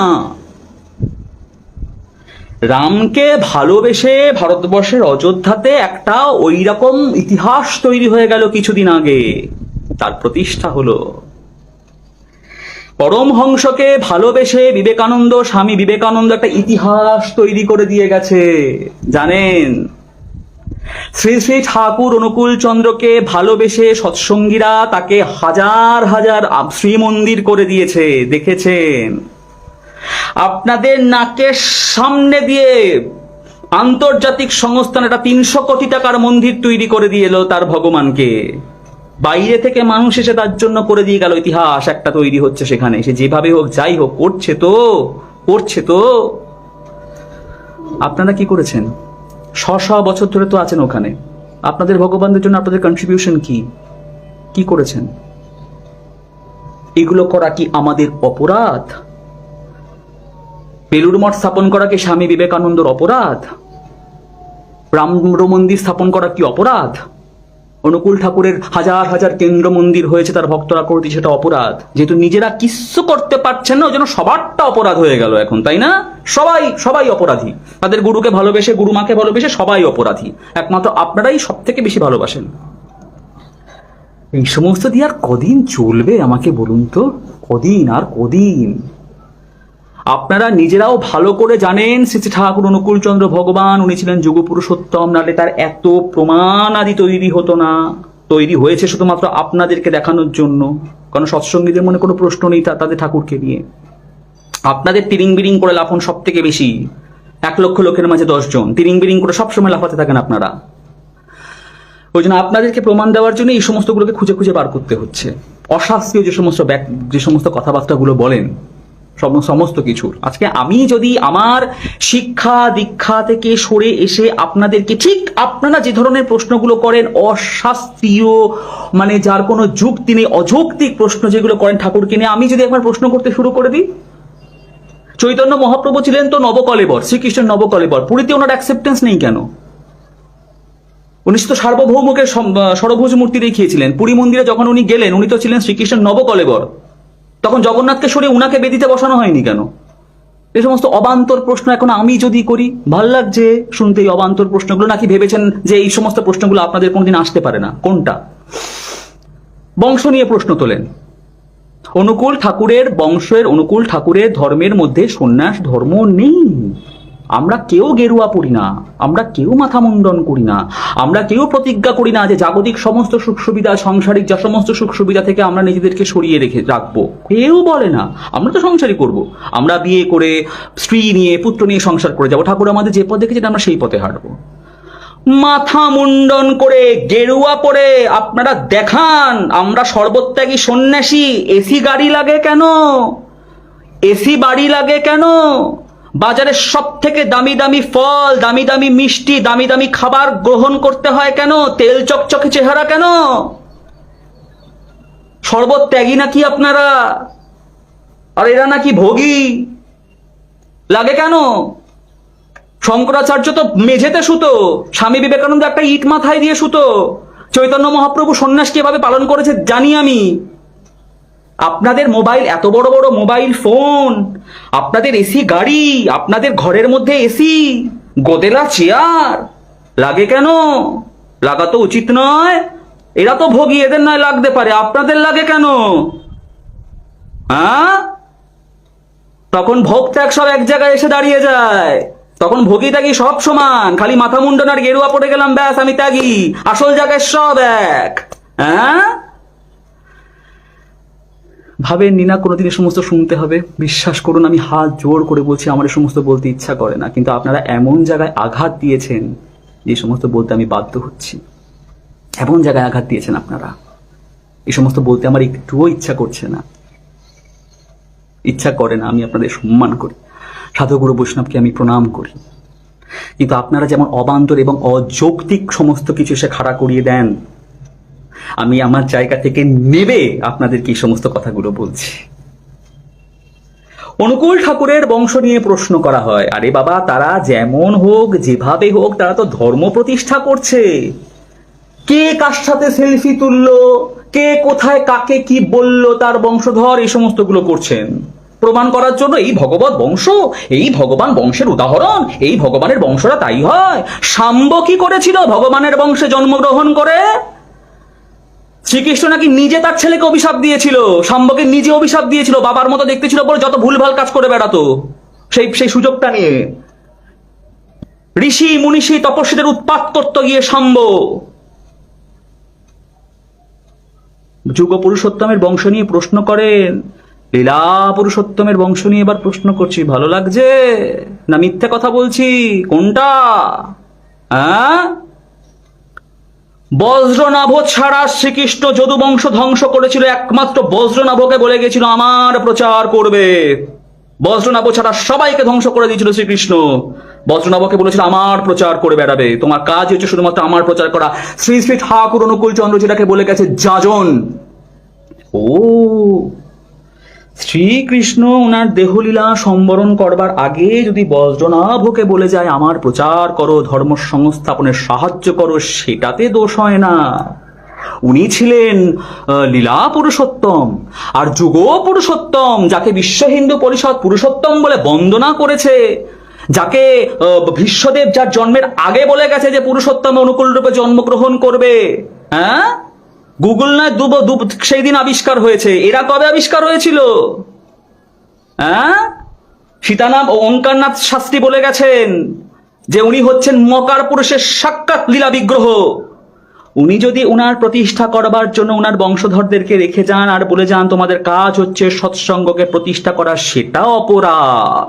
শ্রীকৃষ্ণর বজ্রনাভকে বলা অপরাধ হয়নি, লীলা পুরুষোত্তমের যুগ পুরুষোত্তমের তার ছেলেকে বলে যাওয়াটা অপরাধ হয়ে গেছে না? তাহলে প্রমাণ করুন যে এটা মিথ্যাবাদী, উনি পুরুষোত্তম ছিলেনই না। প্রমাণ করতে হবে সেটা। আপনি কোথা থেকে আপনারা আনন্দময়ীমাকে আনবেন, কোথা থেকে স্বামী অবেদানন্দকে আনবেন, কোথা থেকে ওঙ্কারনাথ শাস্ত্রীকে আনবেন, কোথা থেকে আপনারা পিতামহ ভীষ্মকে আনবেন, কোথা থেকে আপনারা গুগলের অ্যান্সার আনবেন, আমরা সেটা কিন্তু জানি না। বিশ্ব হিন্দু পরিষদ কেন শ্রী ঠাকুরের অনুকূল চন্দ্রের বন্দনাটাকে পুরুষোত্তম শব্দ ব্যবহার করেছেন আমরা জানি না। কিন্তু আপনারা যদি এর উত্তর দিতে না পারেন সঠিক, যৌক্তিক এবং উইথ ডকুমেন্ট, যা আমি সবসময় করে থাকি, কারণ আপনাদের মতন অবান্তর প্রশ্নধারীরা বলবেন আমি মিথ্যে কথা বলছি, যা আপনাদেরকে উইথ ডকুমেন্ট আমি দেখাচ্ছি, উইথ ডকুমেন্ট যদি প্রমাণ করতে না পারেন যে আমি মিথ্যে কথা বলছি, উইথ ডকুমেন্ট যদি আপনারা প্রমাণ করতে না পারেন যে আমি সমস্ত এরা ভুলভাল বলে গেছে, তাহলে কিন্তু আপনাদেরকে সম্প্রদায় বিরোধী এবং সনাতন ধর্ম বিরোধী বলে এবার আমরা ঘোষণা করব। কি করবেন এবার আপনারা বুঝে নিন, কি করবেন এবার আপনারা বুঝে নিন। কিন্তু আজ ঘুমের থেকে উঠে ওই গুরু মাছ খায় কেন? আজ ঘুমের থেকে উঠে এ গুরু দুটো বউ নিয়ে গড়গড়া টানে কেন? এগুলোর উত্তর দিতে না পারলে ঘুমের থেকে উঠে আপনাদের কাজ কি? আপনাদের কাজ হচ্ছে এবার সনাতন ধর্ম বিরোধী কাজ, হিন্দু সম্প্রদায় বিরোধী কাজের জন্য আপনারা এই সমস্ত কথাগুলো, এই সমস্ত কাজগুলো করে যাচ্ছেন। এবার কিন্তু আমরা সেইটা প্রচার করতে শুরু করে দেবো। কাজে প্রত্যেকটা সৎসঙ্গীকে বলছি, যারা ঠাকুর সম্বন্ধে প্রশ্নগুলো করে তারা যদি এইগুলোর যথাযথ উত্তর দিতে না পারে, সবাই তাদেরকে কিন্তু অসাম্প্রদায়িক এবং সনাতন ধর্ম বিরোধী বলে তাদেরকে ঘোষণা করতে হবে।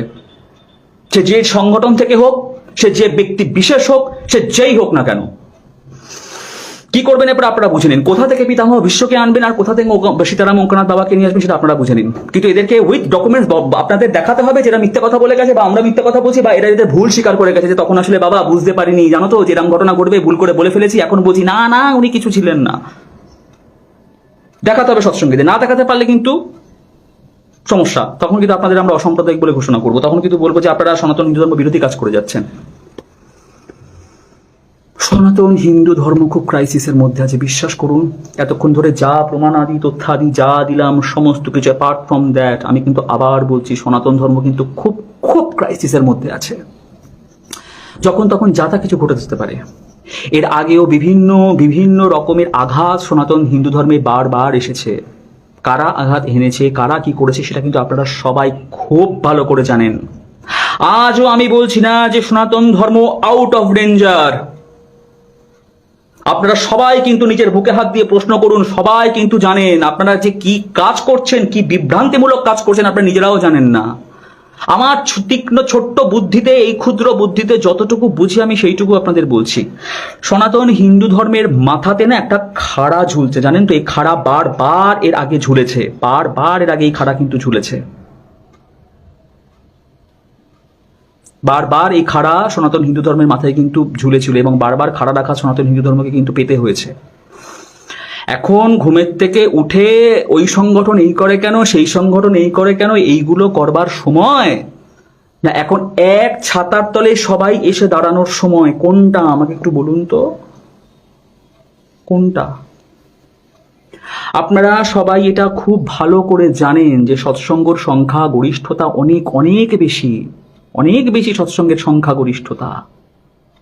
জানি না ওই সংখ্যা গরিষ্ঠতা আপনারা কবে পৌঁছতে পারবেন। এখন এসে সৎসঙ্গীদের হাত ধরা, সৎসঙ্গের পাশে দাঁড়ানো, সেটা কি বুদ্ধিমানের কাজ হবে না সেটা বোকার মতন কাজ হবে? কিসের কাজ হবে শুনি তো একটু। ভগবান এই পৃথিবীতে বারবার ছুটে আসে। আজকে আমি একটা প্রশ্ন করি, জিসাস ক্রাইস্টকে তো আর আসতে হলো না, তাহলে তো ডিসিপ্লিনড, তারা ডিসিপ্লিনড, ওই জন্য জিসাস ক্রাইস্টকে বারবার তাদেরকে পোক করতে আসা হয় না, আসতে হয় না জিসাস ক্রাইস্টকে। রসুলকে তো আর আসতে হলো না, আর এসেছিলেন রসুল, একবার এসেছেন। ইউনিটি দেখেছেন কাকে বলে? ওই একবার এসে উনি যা করে দিয়ে গেছেন তারা সভ্য ভদ্র বালকের মতন সেগুলোকে পালন করে চলেছেন। আমাদের হিন্দু ধর্মে ভগবানকে বারবার কেন আসতে হয় বলুন তো? কারণ আমরা বড্ড বেয়ারা, আমরা বড্ড বেয়ারা, আমরা বড্ড আমাদের প্রবলেম, ওই জন্য বারবার ভগবানকে ছুটে আসতে হয়। আর বারবার ভগবান ছুটে এসে ওই নিজের মধ্যে একবার কালীকে দেখান, কৃষ্ণকে দেখান, শিবকে দেখান, একে দেখান, তাকে দেখান, শুধুমাত্র ওই মেসেজটুকু দেওয়ার জন্য যে আরে বাবা যে সত্তা আসে সেই সব আয় আয়, আমরা সবাই এক জায়গাতে দাঁড়াই, এক আমরা হিন্দু ধর্মকে, সনাতন ধর্মকে বাঁচানোর চেষ্টা করি, ওই একটা মেসেজ দেওয়ার জন্য আসেন। তাই কালী আর কৃষ্ণ এক হয়, বিভেদ করে কিছু হবে না। আপনারাও জানেন যে সনাতন ধর্ম কতটা ক্রাইসিসের মধ্যে আছে, যখন তখন যাতা কিছু হয়ে যেতে পারে, আমাদের মাথার উপর এমন এমন ঝুলছে সব। কি হয় এখন এই সমস্তগুলো না করে যদি আমরা একে অপরের হাত ধরে দাঁড়াই, একে অপরের হাত ধরে ধর্মটাকে রক্ষা করার চেষ্টা করি। সৎসঙ্গীদের হাত ধরলে আপনাদের সৎসঙ্গের দীক্ষা গ্রহণ করতে হবে না, সেগুলো করবার জন্য দেশের 150 কোটি লোক বসে আছে, আপনাদের কিচ্ছু করতে হবে না। কেন আপনারা এগুলো বুঝেন না যে এই সমস্তগুলো করে আমরা আমাদের নিজেদের দুর্বলতাই তো সবার কাছে প্রকাশ করে দিচ্ছি, যে আমাদের মধ্যে কোনো ইউনিটি নেই, আমরা মারামারি খাওয়া নিজেদের মধ্যে করে যাচ্ছি সব সময়। এ ওকে কালি ছেটাচ্ছে, সে তাকে গালাগালি দিচ্ছে, সে তার কর্ম নিয়ে প্রশ্ন তুলছে, সে তার ইনকাম নিয়ে প্রশ্ন তুলছে, সে তার বংশ নিয়ে প্রশ্ন তুলছে। এইগুলো করতে থাকতে এইগুলোই হবে, মাঝখান থেকে কি হবে, আমরা আমাদের যে দুর্বল জায়গাগুলো সেগুলো আমাদের বিরোধীদের হাতে নিজেরাই তুলে দিচ্ছি, যে আয় আ বেল মুঝে মার। এটা কি বুদ্ধিমানের কাজ হচ্ছে? এটা কোনো বুদ্ধিমানের কাজ হচ্ছে না। তার থেকে বড় কথা, এই সমস্তগুলো না করে যদি আমরা একে অপরের হাত ধরে দাঁড়াই, তাহলে অসুবিধাটা কোথায় কি এসে যায়? কাউকে কারুর অর্থ দিতে হবে না। সৎসঙ্গের হাত ধরলে আপনাদের ইনকামের 50% সৎসঙ্গকে দিতে হবে না, না সৎসঙ্গ তার ইনকামের 50% আপনাদেরকে দেবে। হাত ধরার অর্থ হচ্ছে যে শুধুমাত্র অপপ্রচার চালাবেন না, কোনো ধর্ম সংগঠন, কোনো সাধুগুরু কাউকে নিয়ে অপপ্রচার চালাবেন না। ভক্ত ভাঙিয়ে খাওয়াটা ভালো কথা নয়। রামকৃষ্ণদেবের সম্বন্ধে যখন এই সমস্ত অপপ্রচার করেছিলেন তখন কটা রামকৃষ্ণ মিশন থেকে লোক বেরিয়ে আপনাদের ওখানে ঢুকেছে? কজন ঢুকেছে দেখাতে পারবেন? যে বাবু লোক ভক্ত বলেছে বাবা তাই তো, ঠাকুর তো পরমাংশ নিয়ে মাছ খেতো, এটা তো ঠিক না, শাস্ত্রীয় নয় তো, তাই যারা বলেছে তাদের দীক্ষা নিয়ে একটা দেখাতে পারবেন? একজনকে দেখাতে পারবেন যারা এখান থেকে গিয়ে আপনাদের আশ্রমে দীক্ষা নিয়েছে, আপনাদের সংগঠনের দীক্ষা নিয়েছে? অনুকূল ঠাকুর সম্বন্ধে যুগের পর যুগ ধরে অপপ্রচার করে যাচ্ছেন। কি হয়েছে? কটা অনুকূল ঠাকুরের ভক্ত বেরিয়ে আপনাদের সংগঠনে গেছে? ঝাঁকে ঝাঁকে লোকে তো এইখানে আসছে, দিন দিন তার ভক্ত সংখ্যা তার বেড়েই যাচ্ছে, তার মন্দির বেড়েই যাচ্ছে, 7 কোটি 8 কোটি 9 কোটি 10 কোটি তার ভক্ত সংখ্যা হয়েই যাচ্ছে। লাভ হচ্ছে না তো কিছু, at the end of the day কোনো লাভ হচ্ছে না। হ্যাঁ, কি হচ্ছে এই সমস্তগুলো করে?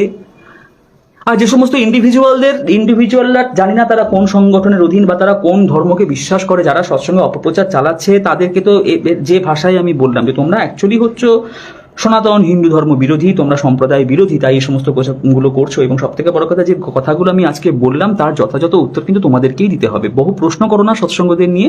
আজকে আমি যে প্রশ্নগুলো বললাম ওই তথ্য প্রমাণ আদি, তার উত্তর কিন্তু তোমাদের কাছ থেকে এবার আমাদের চাই। কিভাবে প্রমাণ দেবে তা আমরা চাই না, এবং উইথ ডকুমেন্ট প্রমাণ দিতে হবে যে উনি এই কথাগুলো বলেননি, শ্রীমদ্ ভাগবতে ভীষ্মদেবের কথাগুলো বলেননি, বা ভীষ্মদেবকে যখন যদি আসে তোমাদের সামনে তাকে ভিডিও রেকর্ড করে আমাদেরকে দেখাতে হবে যে উনি বলছেন যে ভাই ভুল হয়ে গেছে, ওই যুগে থেকে বুঝতে পারিনি অনুকূল ঠাকুর কি করবে, ভাই ভুল হয়ে গেছে, এটা কিন্তু আমাদের ভিডিও রেকর্ড করে দেখাতে হবে।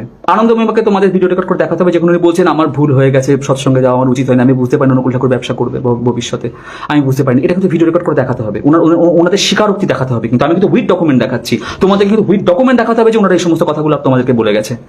সেটা যদি না পারো তাহলে তোমরা অসাম্প্রদায়িক, তোমরা সনাতন হিন্দু ধর্ম বিরোধী, তোমরা সনাতন হিন্দু ধর্মকে নিজেরাই ভাঙতে চাইছো।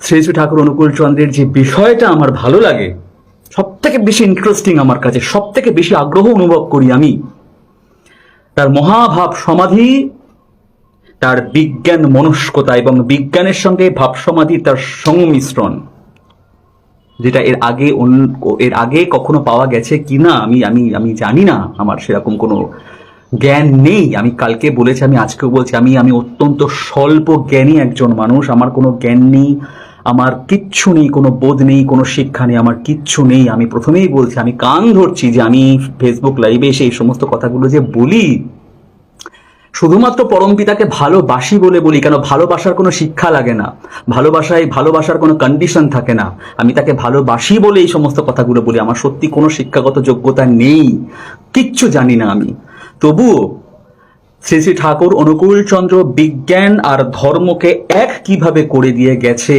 সেই জায়গাটা আমি একটু আনফোল্ড করার চেষ্টা করছি আজকে, যেটা আমার লাইফের সব থেকে আগ্রহের বিষয়বস্তু।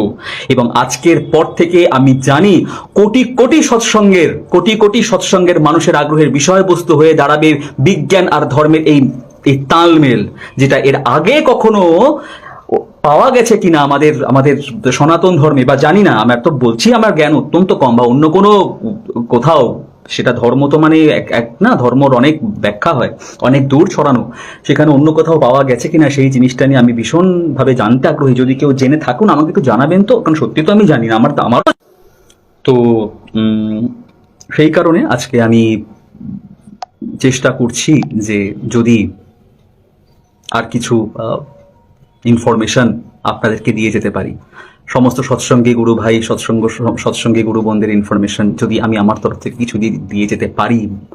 আমি জানি আমার এই কথাগুলো শুধুমাত্র সৎসঙ্গে আটকে থাকবে না, তার সৎসঙ্গের বাইরে আরো সব জায়গাতে আমার কথাগুলো ছড়িয়ে যাবে। আমি দিয়ে যাচ্ছি, সেই কথার দ্বারা যদি কেউ উপকৃত হবেন, যদি সেই কথার পরিপ্রেক্ষিতে আপনাদের কিছু বলার থাকে অবশ্যই বলবেন। প্রথম কথা হচ্ছে, আমি একটু ঠাকুর সম্বন্ধে অনেকে জানেন, তবু আমি একটু আলোকপাত করছি। আলোকপাত করার কারণ আছে যথেষ্ট। 1888 সালে শ্রী শ্রী ঠাকুর অনুকূল চন্দ্র পাবনা বলে বাংলাদেশের একটি জেলা আছে, যার একটি গ্রামের নাম ছিল হিমায়তপুর, যেখানকার মানুষেরা সভ্যতার জায়গা থেকে অনেকটা পিছিয়ে ছিল। কারণ তখন ওই সময়টাতে আমরা ঠিকঠাক জায়গা দেখতে পাই কলকাতা, তখন কলকাতা একটা নগর ছিল, এবং তখন ঢাকা একটা নগর ছিল, অন্যান্য কুষ্টিয়াও হয়তো ছিল, কিন্তু পাবনা সেরকম ভাবে আলো থেকে বঞ্চিত ছিল, উন্নতির আলো বঞ্চিত ছিল। সেখানে হিমায়তপুর আরো একটা বড় গ্রাম, সেখানে একটি সত্তা জন্মগ্রহণ করে যার নাম শ্রী শ্রী ঠাকুর অনুকূল চন্দ্র, যাকে আমরা শ্রী শ্রী ঠাকুর অনুকূল চন্দ্র বলি। এবং শ্রী শ্রী ঠাকুর বলি কেন, সেটা নিয়েও তার মানুষের সমস্যা। বলা হয় উনার একটা শ্রীতে হয় না, উনার নামের আগে আবার দুটো শ্রী কেন বসাতে হয়। তারপর আজকে সকালে যেটা আমি পোস্ট করেছিলাম, যে এই যে আমরা ঠাকুরের সঙ্গে তুলনা করি, অন্যান্য ভগবান অবতারের সঙ্গে তুলনা করি, কেন তুলনা করা হবে, কেন অন্যান্য ভগবান অন্যান্য অবতারের সঙ্গে অনুকূল ঠাকুরকে তুলনা করা হবে, কি আছে অনুকূল চক্রবর্তীর, সত্যি তো কেন তুলনা করব আমরা। যাই হোক, তো সেই বিষয়ে আমি একটু আলোকপাত করছি। তো সেটা হচ্ছে, উনি জন্মগ্রহণ করেন, তারপরে ওনার শিক্ষা জীবন শুরু হয়, উনি চলে আসেন পড়ার জন্য। এই যে আমাদের নৈহাটিতে মহেন্দ্রনাথ বলে কোনো স্কুল আছে, সেখানে উনি পড়তেন, পয়সার অভাবে বেশি দূর পড়তে পারেননি উনি। তারপর গ্রেট স্ট্রিট কয়লার গোদামে থেকে লেখাপড়া করার চেষ্টা করেছিলেন, খুব একটা করতে পারেননি। ওনার অভাব, ওনার দারিদ্রতা ওনাকে নিয়ে গেছিল বাংলাদেশে, থাকতে পারেনি এখানে, উনি মাথা ঘুরে পড়ে গেছিলেন না খেতে পেয়ে থেকে। তো তারপর উনি চলে যান বাংলাদেশে, ওনার অভাব ওনাকে বাংলাদেশে নিয়ে গিয়েছিল। সেখানে তখন এমন অভাব ছিল সংসারে যে উনি ওনার নিজের মাকে বলেছিলেন, মা আমাদের তো বড় অভাব, কি করি বল, তুই মুড়ি ভাজ, আমি মাথায় মুড়ি নিয়ে মুড়ি বিক্রি করে বেড়াবো, ঠিক আছে, এইভাবে দেখ না যদি সংসার চলে। এই ওনার অবস্থা ছিল। তো সেখান থেকে উনি টুকটাক চিকিৎসা বিদ্যা শিখেছিলেন, হোমিওপ্যাথির ডাক্তারি করতেন। এই সমস্ত করতে করতে হঠাৎ ওনার মনে হলো যে মানুষের শারীরিক চিকিৎসা করার বাইরে আরো অনেক গুরুত্বপূর্ণ হচ্ছে মানুষের মনের চিকিৎসা করা, যে মনটা আমাদের শরীরটাকে কন্ট্রোল করে। তাই উনি কি করলেন, মানুষকে সুসংগঠনে আনার চেষ্টা করলেন। উনি হঠাৎ করে উনার কিছু বন্ধু বান্ধব, যাদের নাম ছিল কিশোরী মোহন, যাদের নাম ছিল অনন্ত মহারাজ, এই সমস্ত কিছু বন্ধু বান্ধবের উনি হঠাৎ করে বললেন, তোরা খোল করতাল জোগাড় করে আমরা কীর্তন শুরু করবো। সন্ধে হলেই মানুষ কি করে তখন, কেউ নেশার দিকে ছুটে যায়, কেউ অপকর্মের দিকে ছুটে যায়। তো তিনি সবাইকে এক জায়গায় করবার জন্য উনি কীর্তনের দল সংগঠন করলেন। তো উনি তাণ্ডব কীর্তন শুরু করলেন। তাণ্ডব কীর্তন, সৎসঙ্গে দেখবেন যখন সৎসঙ্গে তাণ্ডব কীর্তনে মানুষ লাফাচ্ছে, উন্মাদনায় লাফাচ্ছে। তো এরকম তাণ্ডব কীর্তন করতে করতে করতে করতে হঠাৎ করে উনার মধ্যে কিছু সিমটম প্রকাশ পেল, যেটাকে আমরা বলি সমাধি, আমরা যেটাকে বলি ভাব সমাধি, আর সৎসঙ্গীরা সেটাকে বলে মহাসমাধি, মহাভাব সমাধি উনার মধ্যে এলো। কিন্তু প্রথমে সেটা বোঝা যায়নি।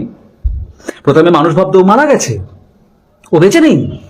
ঠাকুরের মাতা মনমোহিনী দেবী ওই ভোরো গ্রামে সমাজ সংস্কারকমূলক কাজ, নারী শিক্ষা, এই সমস্ত বিষয়ে তার ইন্টারেস্ট ছিল বলে উনি একজন মহীয়সী এবং উনি বেশ পপুলার একজন ফিগার ছিলেন ওই সময়কার। ঠাকুরকে বলা হতো অনুকূল, ঠাকুরকে তার নিজের লোকেরা বলতো মনোর ছেলে। তো যারা ঠাকুরকে ভালোবাসতো সেই সমস্ত লোকেরা দেখতো ঠাকুর কীর্তনে আনন্দে লাফাচ্ছে, লাফাতে লাফাতে ঠাকুরের কি হতো, হঠাৎ করে পড়ে যেতেন। পড়ে গিয়ে উনার সারা শরীরে প্রাণের কোনো স্পন্দন থাকতো না, ওনার চোখ দুটো স্টিল থাকতো, ওনার শরীরে প্রাণের কোনো স্পন্দন থাকতো না। ওনার শরীরে তখন 150 থেকে 200 রকমের আসন প্রকাশিত হতো। ভাবসমাধি সবার হয়েছে, চৈতন্য মহাপ্রভুর ভাবসমাধি হতো, তখন ওনাকে ধরিয়ে শ্রীবাসঙ্গনে বিষ্ণু খট্টাঙ্গের উপর বসিয়ে দেওয়া হতো।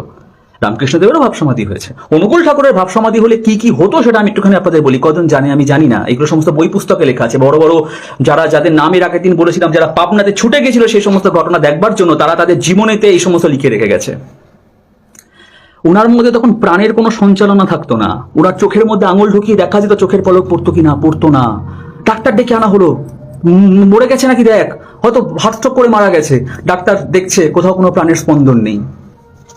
150-200 রকমের আসন প্রকাশিত হতো, হওয়ার পরে উনি পড়ে যেতেন। আর উনার ডান পায়ের যে বুড়ো আঙুল, আমাদের ডান পায়ের যে বুড়ো আঙুল, সেটা প্রায় সেকেন্ডে 15 থেকে 20 বার কম্পিত হতো। কোন তো যারা যারা বলেন অনুকূল ঠাকুর ব্যবসায়ী, অনুকূল ঠাকুর তো মানুষ, ব্যবসা পেতে বসেছে, দেখি পারেন কিনা আপনারা। 2 সেকেন্ডের মধ্যে 15 বার ওনার পায়ের বুড়ো আঙুলটা কম্পিত হতো, 15 থেকে 30 বার।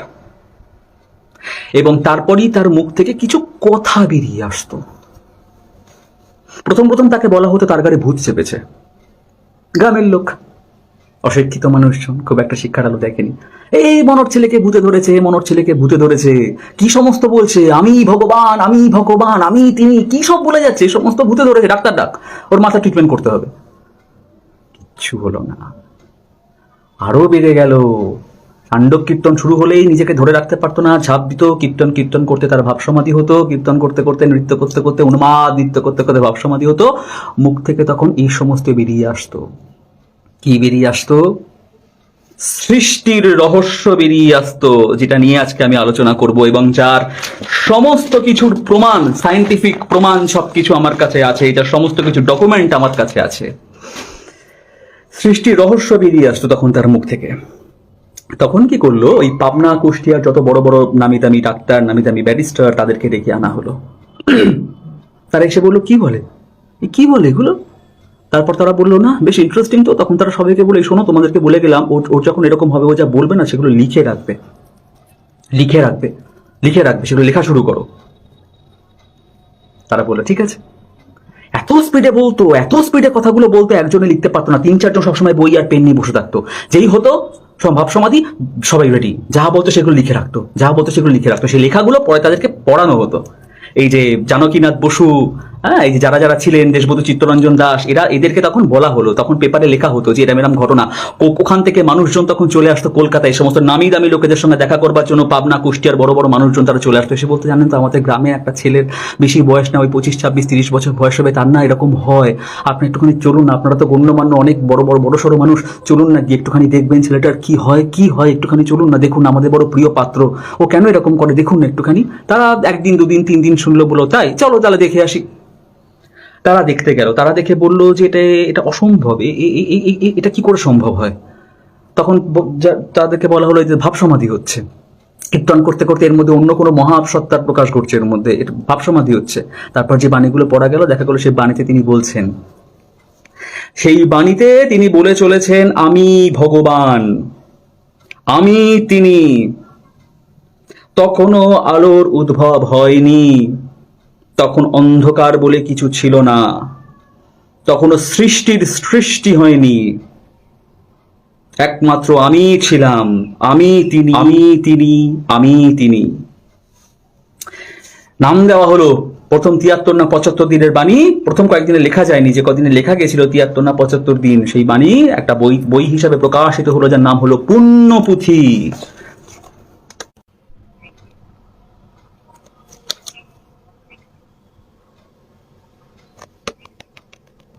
শ্রী শ্রী ঠাকুর অনুকূল চন্দ্রের মহাভাব সমাধি সময়ের যে সমস্ত বাণী, সেগুলো নিয়ে লেখা এই গ্রন্থ, যার নাম হচ্ছে পুণ্যপুঁথি।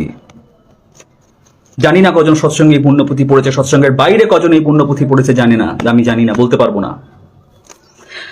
আমার আজকে একটা প্রশ্ন আছে, এই ভারতবর্ষে যত অবতার, যত মহাপুরুষ, যত ঠাকুর, যত ভগবান, যারাই জন্মগ্রহণ করেছে, প্রত্যেকের সমাধি হবে, ওটা একটা স্তর, প্রত্যেককে হবে।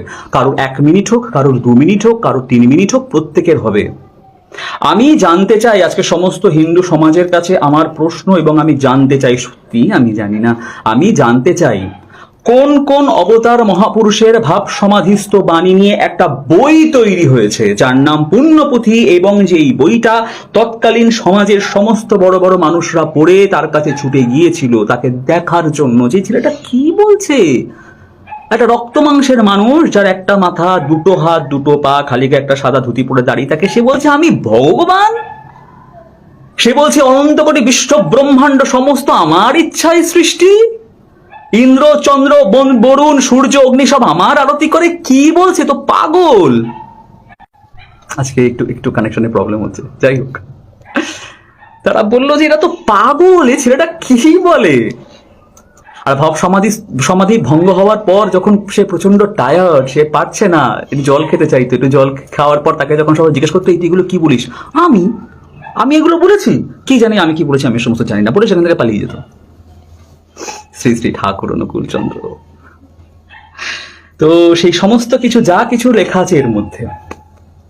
আচ্ছা, আজকে আমি একটা প্রশ্ন করি, আমি জানতে চাই, অনেকে দেখছে যারা এই সমস্তগুলো, আমি একটা প্রশ্ন করি। প্রশ্নটা হচ্ছে যে বিজ্ঞান কি বোঝে বলুন তো, আমাকে আজকে একটুখানি জানান, বিজ্ঞান কি জানতে চায়, সায়েন্স কি বোঝে।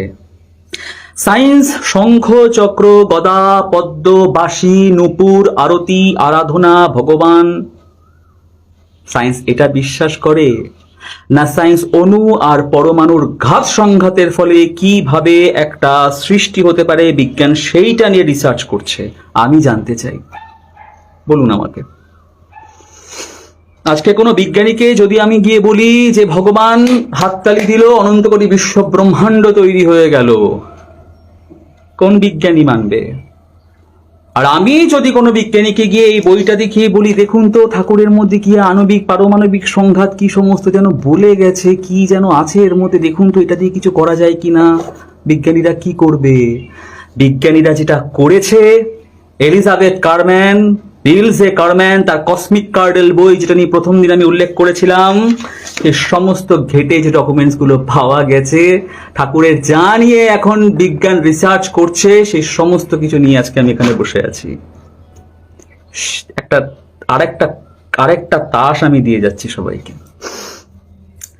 এইবারে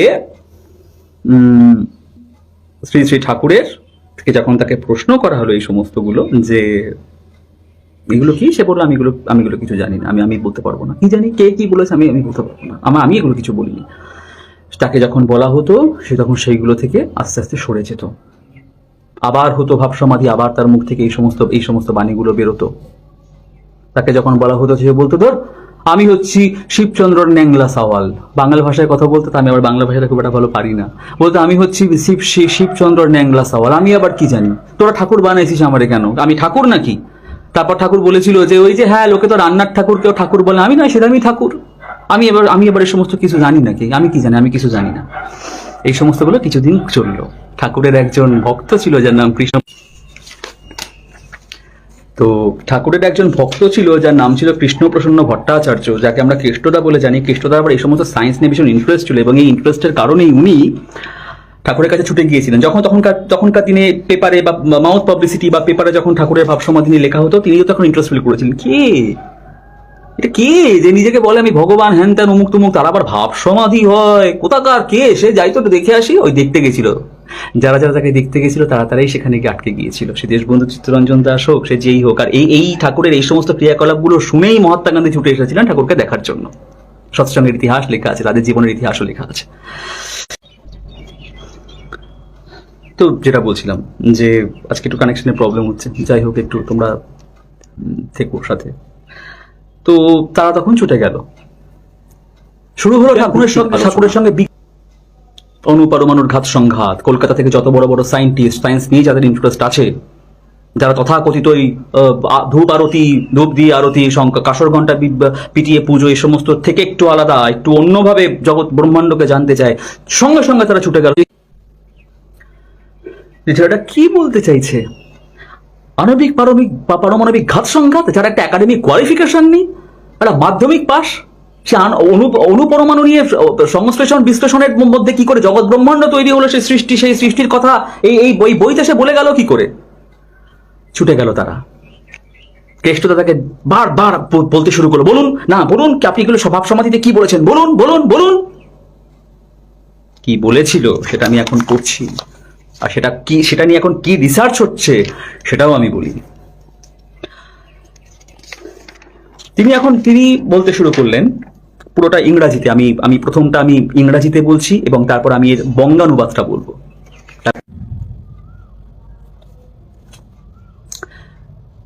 I dwelt in an undefined higher region prior to my present life. My journey to Earth involved traveling through a yet undiscovered system of celestial constellations. I traversed a vast distance in space, passing through 44,000 planets. While our planets rotate around the sun, I observed that lakhs of stars. I also proceeded through a former planet that had split into pieces and observed a planetary system yet to be discovered by science. Still fresh in my memory is the strange behavior of a unique constellation, a central star surrounded by 4 other stars. The 4 stars appeared red when they appeared the central star and turned blue when they moved away through a principle known to science as the Doppler effect. Search করবেন গুগলে Doppler effect, সায়েন্সের কোন গবেষণার নাম Doppler effect, search করবেন আপনারা।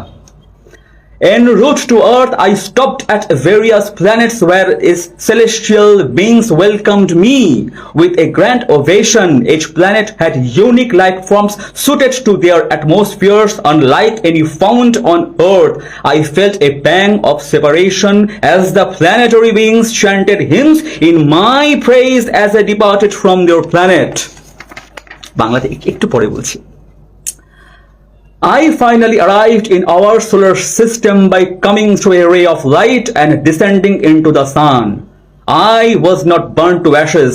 The sun's interior is very cold. The heat is on its surface.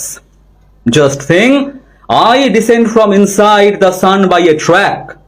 If one takes the track from here, would see pitch darkness just on the left and on the right. Not right, rather diagonally he would see light only.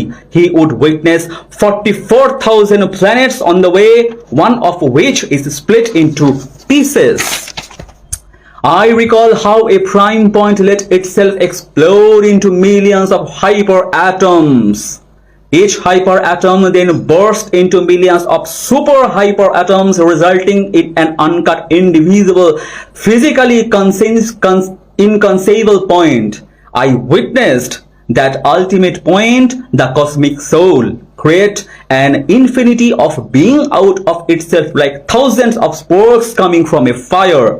The souls were destined to live through a series of lives so long as they remained subject to the illusion of personal individuality. ঠাকুর অনুকূল চন্দ্রা। এবারের বাংলাটা পড়ছি। আমি নিজেও অশিক্ষিত, আমি জানি, আমি নিজের মানে বুঝতে পেরেছিলাম না, যাই হোক।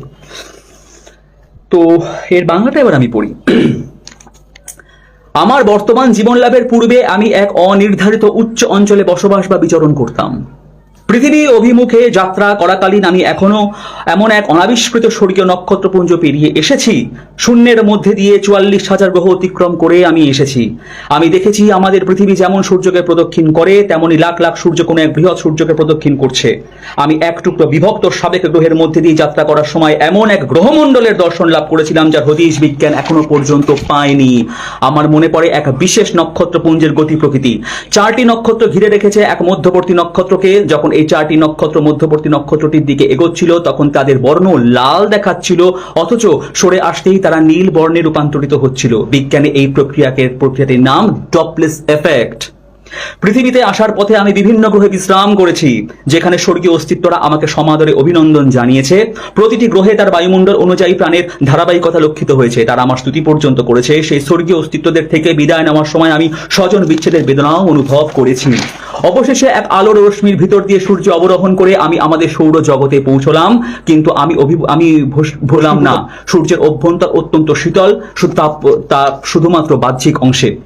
সূর্যের অভ্যন্তর থেকে একটি পথ ধরে আমি অবরোহণ করলাম। এই পথের বাঁ ধারে কুচকুচে কালো অন্ধকার, আর তির্যক ভাবে তাকালে শুধু আলো আর আলো। এই আলোয় 44,000 গ্রহ দৃশ্যমান, যার মধ্যে একটি খণ্ডিত। আমি স্মরণ করতে পারি কেমন করে একটি প্রধান বিন্দু বিস্ফোরণের পরে হাইপার পরমাণুর রূপ নিল এবং সেই হাইপার পরমাণুগুলি একটি সুপার হাইপার পরমাণুর আকার ধারণ করলো, যার থেকে এক অবিভাজ্য শারীরিকভাবে অকল্পনীয় বিন্দু সৃষ্টি হলো। আমি সেই চূড়ান্ত বিন্দুটিকে প্রত্যক্ষ করলাম, মহাজাগতিক আত্মা, যা নিজের ভেতর থেকে অসংখ্য অগণিত অস্তিত্বের জন্ম দিচ্ছে, যেন আগুনের মধ্যে থেকে অনবরত স্ফুলিঙ্গ বিচ্ছুরিত হচ্ছে। জন্ম জন্মান্তর ধরে আত্মার মুক্তি সেই যদি না সে ব্যক্তিগত অস্তিত্বের বিভ্রম কাটিয়ে পরমের সাথে মিলিত হতে পারে।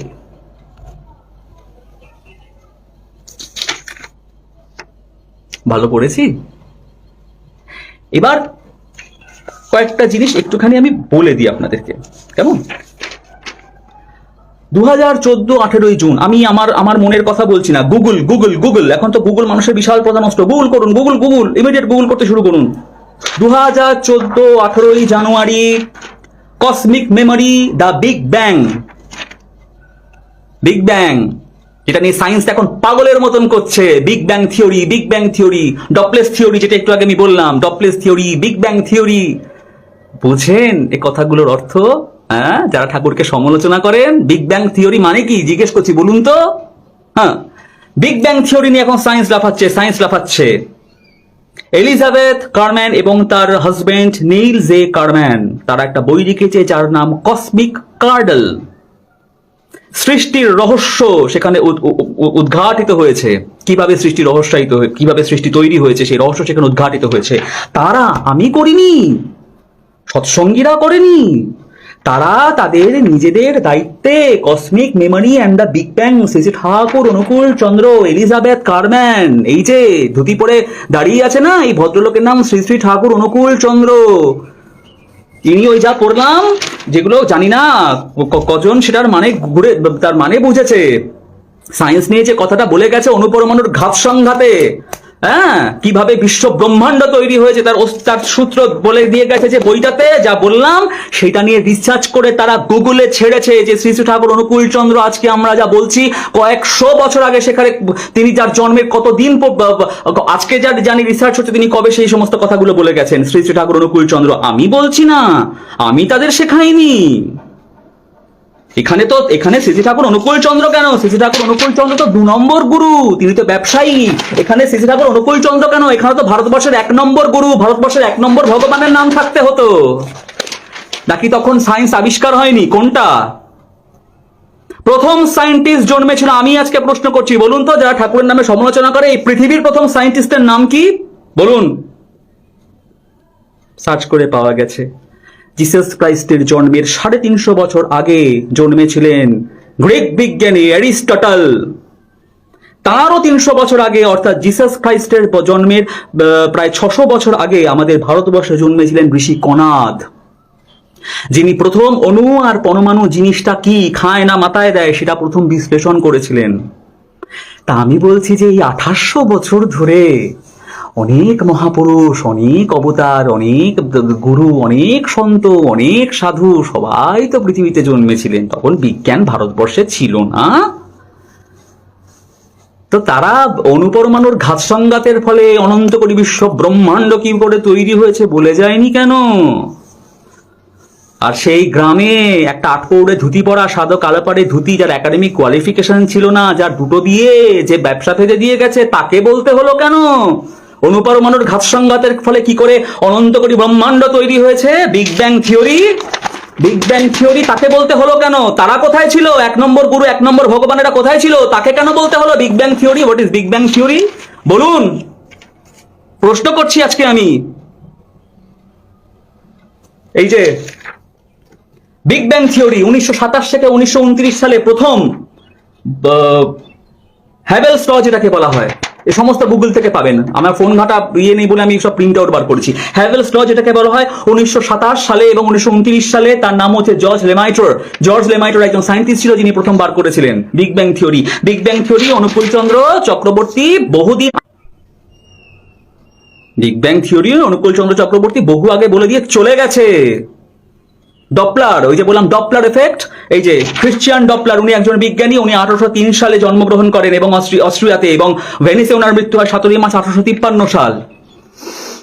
তার অনেক আগে এই সমস্ত কাণ্ড ঘটে গেছে। তুলনার কথা বলছিলেন না আপনারা? আমি একটা মেশিন আবিষ্কার করেছি, জানেন তো? ওই মেশিনটা, সুইচটা দিলে মেশিনটা চলে, কোন সুইচটা দিলে মেশিনটা চলে না, সে টেকনিকটা আমি জানি, টেকনিকটা কেউ জানে না। বিজ্ঞান শঙ্খ ঘন্টা বোঝে না, বিজ্ঞান শঙ্খ চক্র গদা পদ্ম বাঁশি নুপুরের ধ্বনি রাসলীলা বিজ্ঞান বোঝে না। বিজ্ঞান বোঝে অণু পরমাণুর ঘাত সংঘাত। সেই চাবিটা যার হাতে, আমার ওই মেশিনের চাবি একমাত্র আমার হাতে, অন্য কারুর হাতে থাকবে না। ওই চাবি হচ্ছে এই ভদ্রলোকের হাতে। আমি মিথ্যে কথা বলছি? আমি নয় মিথ্যে কথা বলতে পারি, গুগল তো কখনো মিথ্যে কথা বলতে পারে না। গুগলে সার্চ করবেন, বেশি দূর যেতে হবে না, সবার হাতে ফোন আছে না? গুগলে সার্চ করবেন কসমিক কার্ডেলা, গুগলে সার্চ করবেন cosmic memory and the big bang theory dragon Anukul Chandra, Elizabeth কারম্যানের নামটা এখানে লেখা আছে, যারা এসে গবেষণাটা করেছে এটা নিয়ে, বিগ ব্যাং থিওরি। অনন্ত কোটি বিশ্ব ব্রহ্মাণ্ডের এক এবং একমাত্র মালিক আমরা বলি তাকে। এই যে পুণ্যপুঁথিতে বলে গেছেন, বলে দিয়ে গেছেন, এই যে পুণ্যপুঁথির ভাববাণী দেখে নিন, 29শে কার্তিক 1324, কন্ট্রাকশন, স্ট্যাগনেশন, এক্সপ্যানশন, এমনি করে এক একটা মন্ডল তৈরি হচ্ছে, সোহাং পুরুষ পর্যন্ত চৈতন্যের সৃষ্টি। এই সমস্ত বোঝার জন্য এটা দরকার, মুখ চপল চপল করলে হবে না। এই সমস্তগুলো যখন জানাজানি হলো, সায়েন্টিস্টরা যখন তার কাছে গেল, যখন কলকাতার বড় বড় বিজ্ঞানীরা তার কাছে গেল, এই সমস্তগুলো শুনলো, তখন দেশবন্ধু চিত্তরঞ্জন দাস তাকে স্বনির্বন্ধ অনুরোধ করেছিল, ঠাকুর 50 বিঘা জমি পড়বেন, দেশবন্ধু চিত্তরঞ্জন ওনার জীবনী সৎসঙ্গের ইতিহাস পড়বেন, বলবে ঢাকুরিয়া লেকের কাছে, কলকাতার যে ঢাকুরিয়া লেক, ঢাকুরিয়া লেকের কাছে 50 বিঘা জমি আপনাকে দিচ্ছে, আপনি একটা বিশ্ব গবেষণা কেন্দ্র সেখানে তৈরি করুন। ঠাকুর সেটা করেছিল পাবনাতে, আকাশ থেকে টাকা পড়েনি, ভিক্ষে করেছিল লোকের কাছে, সৎসঙ্গীরা গিয়ে ভিক্ষে করেছিল। তখন কেমিক্যাল ওয়ার্কশপ, বিশ্ব গবেষণাগার, নাম হাসপাতাল, এই সমস্ত তখন তৈরি করা হয়েছিল, laboratory, engineering works, paper mill, এই সমস্ত তৈরি করা হয়েছিল। পাবনার মতন ওই গ্রামে প্রথম তপবন গার্লস হাই স্কুল হয়েছিল, 5 জন মাত্র মেয়েকে নিয়ে, পঞ্চানন সরকারের অধীনে। শ্রী ঠাকুর অনুকূলচন্দ্র করে দিয়ে গেছেন। সাহায্য করতেন কারা? অন্যান্য ভক্তবৃন্দরা। কলকাতা তখন বড় বড় মানুষ যারা বসে আছে তারা দিত, তারা জানতো যে এই ছেলেটা করতে চাইছে কিছু। শুধু খোলকরতালার খঞ্জনি বাজালে ধর্ম হয় না, ধর্ম হচ্ছে মানুষকে আলোর পথ দেখানো, ধর্ম হচ্ছে মানুষকে তার সৃষ্টির পথ দেখানো, যেটা উনি করে দিয়ে গেছিলেন। আজ থেকে কবে? শুনতে খুব মজা লাগে না? হাসি পাচ্ছে না? অনন্ত কোটি বিশ্ব ব্রহ্মাণ্ড আমার তৈরি, খুব হাসি লাগে না? অনুকূল ঠাকুর এই সমস্ত পাগল কোথাকারকে তার নেই ঠিক। ওইখানে একটা জায়গা পড়লাম, শুনেছেন? এই পথে আসবার সময় অন্যান্য গ্রহে যেখানে গেছিলাম সেখানে তাদের মতন বায়ুমণ্ডল, সেখানে তাদের মতন কোন প্রাণের অস্তিত্ব আছে যারা আমার স্তুতি, আমার অভিবাদন করেছিল। পড়লাম না একটু আগে? তখনও এলিয়েনকে দেখা যায়নি পৃথিবীতে। আমেরিকার একটি পার্টিকুলার জায়গা আছে, একটা গ্রাম আছে যেখানে কাউকে ঢুকতে দেওয়া হয় না। দেখবেন ইউটিউবে সার্চ করে, গুগলে সার্চ করে, যেখানে লেখা আছে এখানে এলিয়েনরা আসা যাওয়া করে। এলিয়েন মানে কারা? যারা অন্যান্য গ্রহে প্রাণের বাসিন্দা, তাদেরকে বলে এলিয়েন। কবে বলে গেছে? তারা আমার স্তুতি, আমার বন্দনা করেছে তাদের মতন করে, যখন আমি সেখানে বিশ্রাম নিচ্ছিলাম। আজকে আবিষ্কার হয়েছে হ্যাঁ এলিয়েন আছে, ইউএফও দেখা যায় আকাশে মাঝে মধ্যে, অন্যান্য গ্রহে প্রাণের স্পন্দন থাকতে পারে। বিজ্ঞান এগিয়ে যায়নি, বিজ্ঞানের অনেক সময় এগিয়ে যেতে, অনেক সময় লাগবে এখন ওই পর্যন্ত যেতে। শুধুমাত্র একটা কথা বলে গেছে, তার উপর ভিত্তি করে একটা বিগ ব্যাং থিওরি তৈরি হয়ে গেল। অনন্ত কোটি বিশ্ব ব্রহ্মাণ্ডের চাবিকাঠি কার কাছে? এক নম্বর ভগবান, এক নম্বর গুরু যারা আছে তাদের কাছে, না ইনার কাছে? তুলনা করলে বড় গায়ে লাগে না? আমি 51 বার গীতা পড়েছি আমার জীবনে, আমি 31 বার চণ্ডী পড়েছি আমার জীবনে, এগুলো আমার শখ। কোথাও আণবিক পারমাণবিক কোনো বিশ্লেষণ, ঘাত সংঘাত তো পাইনি আমি, কোথাও পাইনি তো। এখানে পেলাম কেন? আমি মিথ্যে কথা বলছি?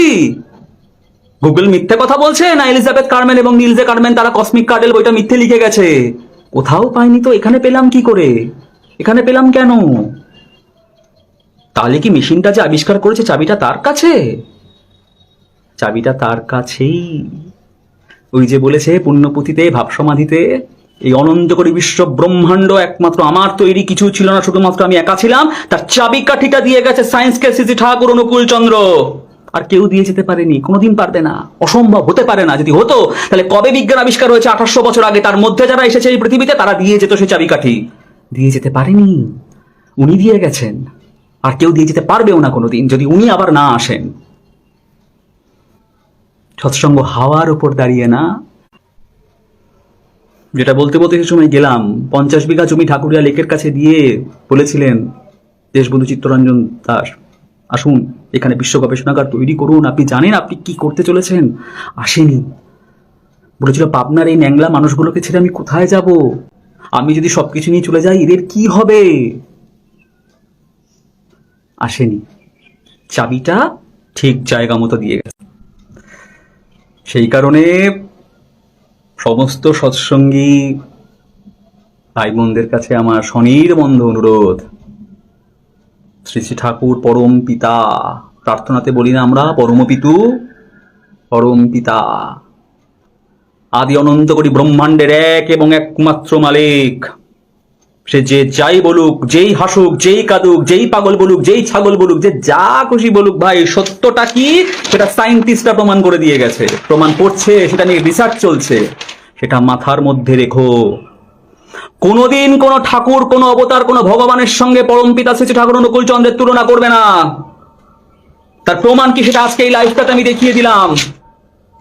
বড় গায়ে লেগেছিল না? তুলনা করেছো কেন? আমি বলছি কোনোদিন তুলনা করবে না। কোন কারোর সঙ্গে শ্রী ঠাকুরের তুলনা চলে না, কোনো দিন চলে না। যদি চলতো তাহলে আজকে এই ঘটনা ঘটতো না। তাই প্রত্যেকের কাছে আমার একটা অনুরোধ, সমস্ত গুরু ভাই বোনদের কাছে, তোমরা ঠাকুরের আলোয় আলোকিত হও।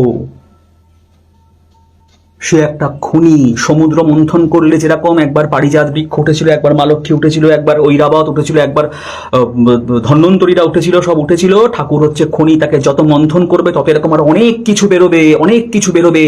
তাকে মন্থন করবার জন্য নেতাজি সুভাষচন্দ্র বসু, জানকীনাথ বসু, দেশবন্ধু চিত্তরঞ্জন দাস, মহাত্মা গান্ধী, যারা যারা ছিল ওই আমলে, যাদের যাদের ছবি দেখেছি, তারা মন্থন করতো, গিয়ে মন্থন করতো। প্রথম সে বলতে চাইতো না, তারপর সে বলে দিত তার আসল পরিচয় কি, সে বলে দিত, দিয়েছে, সে এইভাবে বলে দিয়েছে। সে অনেক জন্মের পুণ্যের ফলে আমরা সাক্ষাৎ পরমপিতার সাকার রূপ, পরমপিতার সাকার রূপ শ্রী শ্রী ঠাকুর অনুকূল চন্দ্রকে আমাদের জীবনে গুরু হিসাবে পেয়েছি, অনেক জন্মের পুণ্য আমাদের। তাই আমাদের আর কোনো স্টেপ বাই স্টেপ একে ধরে তাকে ধরে অমুক ধরে যেতে হবে না, সোজা চলে যেতে পারবো। এটাও ঠাকুরও বলে গেছে যে আর কাউকে ধরতে হবে না, এই জন্মে সোজা জায়গা মতো পৌঁছে যেতে হবে। অনেক জন্মের পুণ্য করে তোমরা শ্রী ঠাকুর অনুকূল চন্দ্রকে পেয়েছো, আমি পেয়েছি।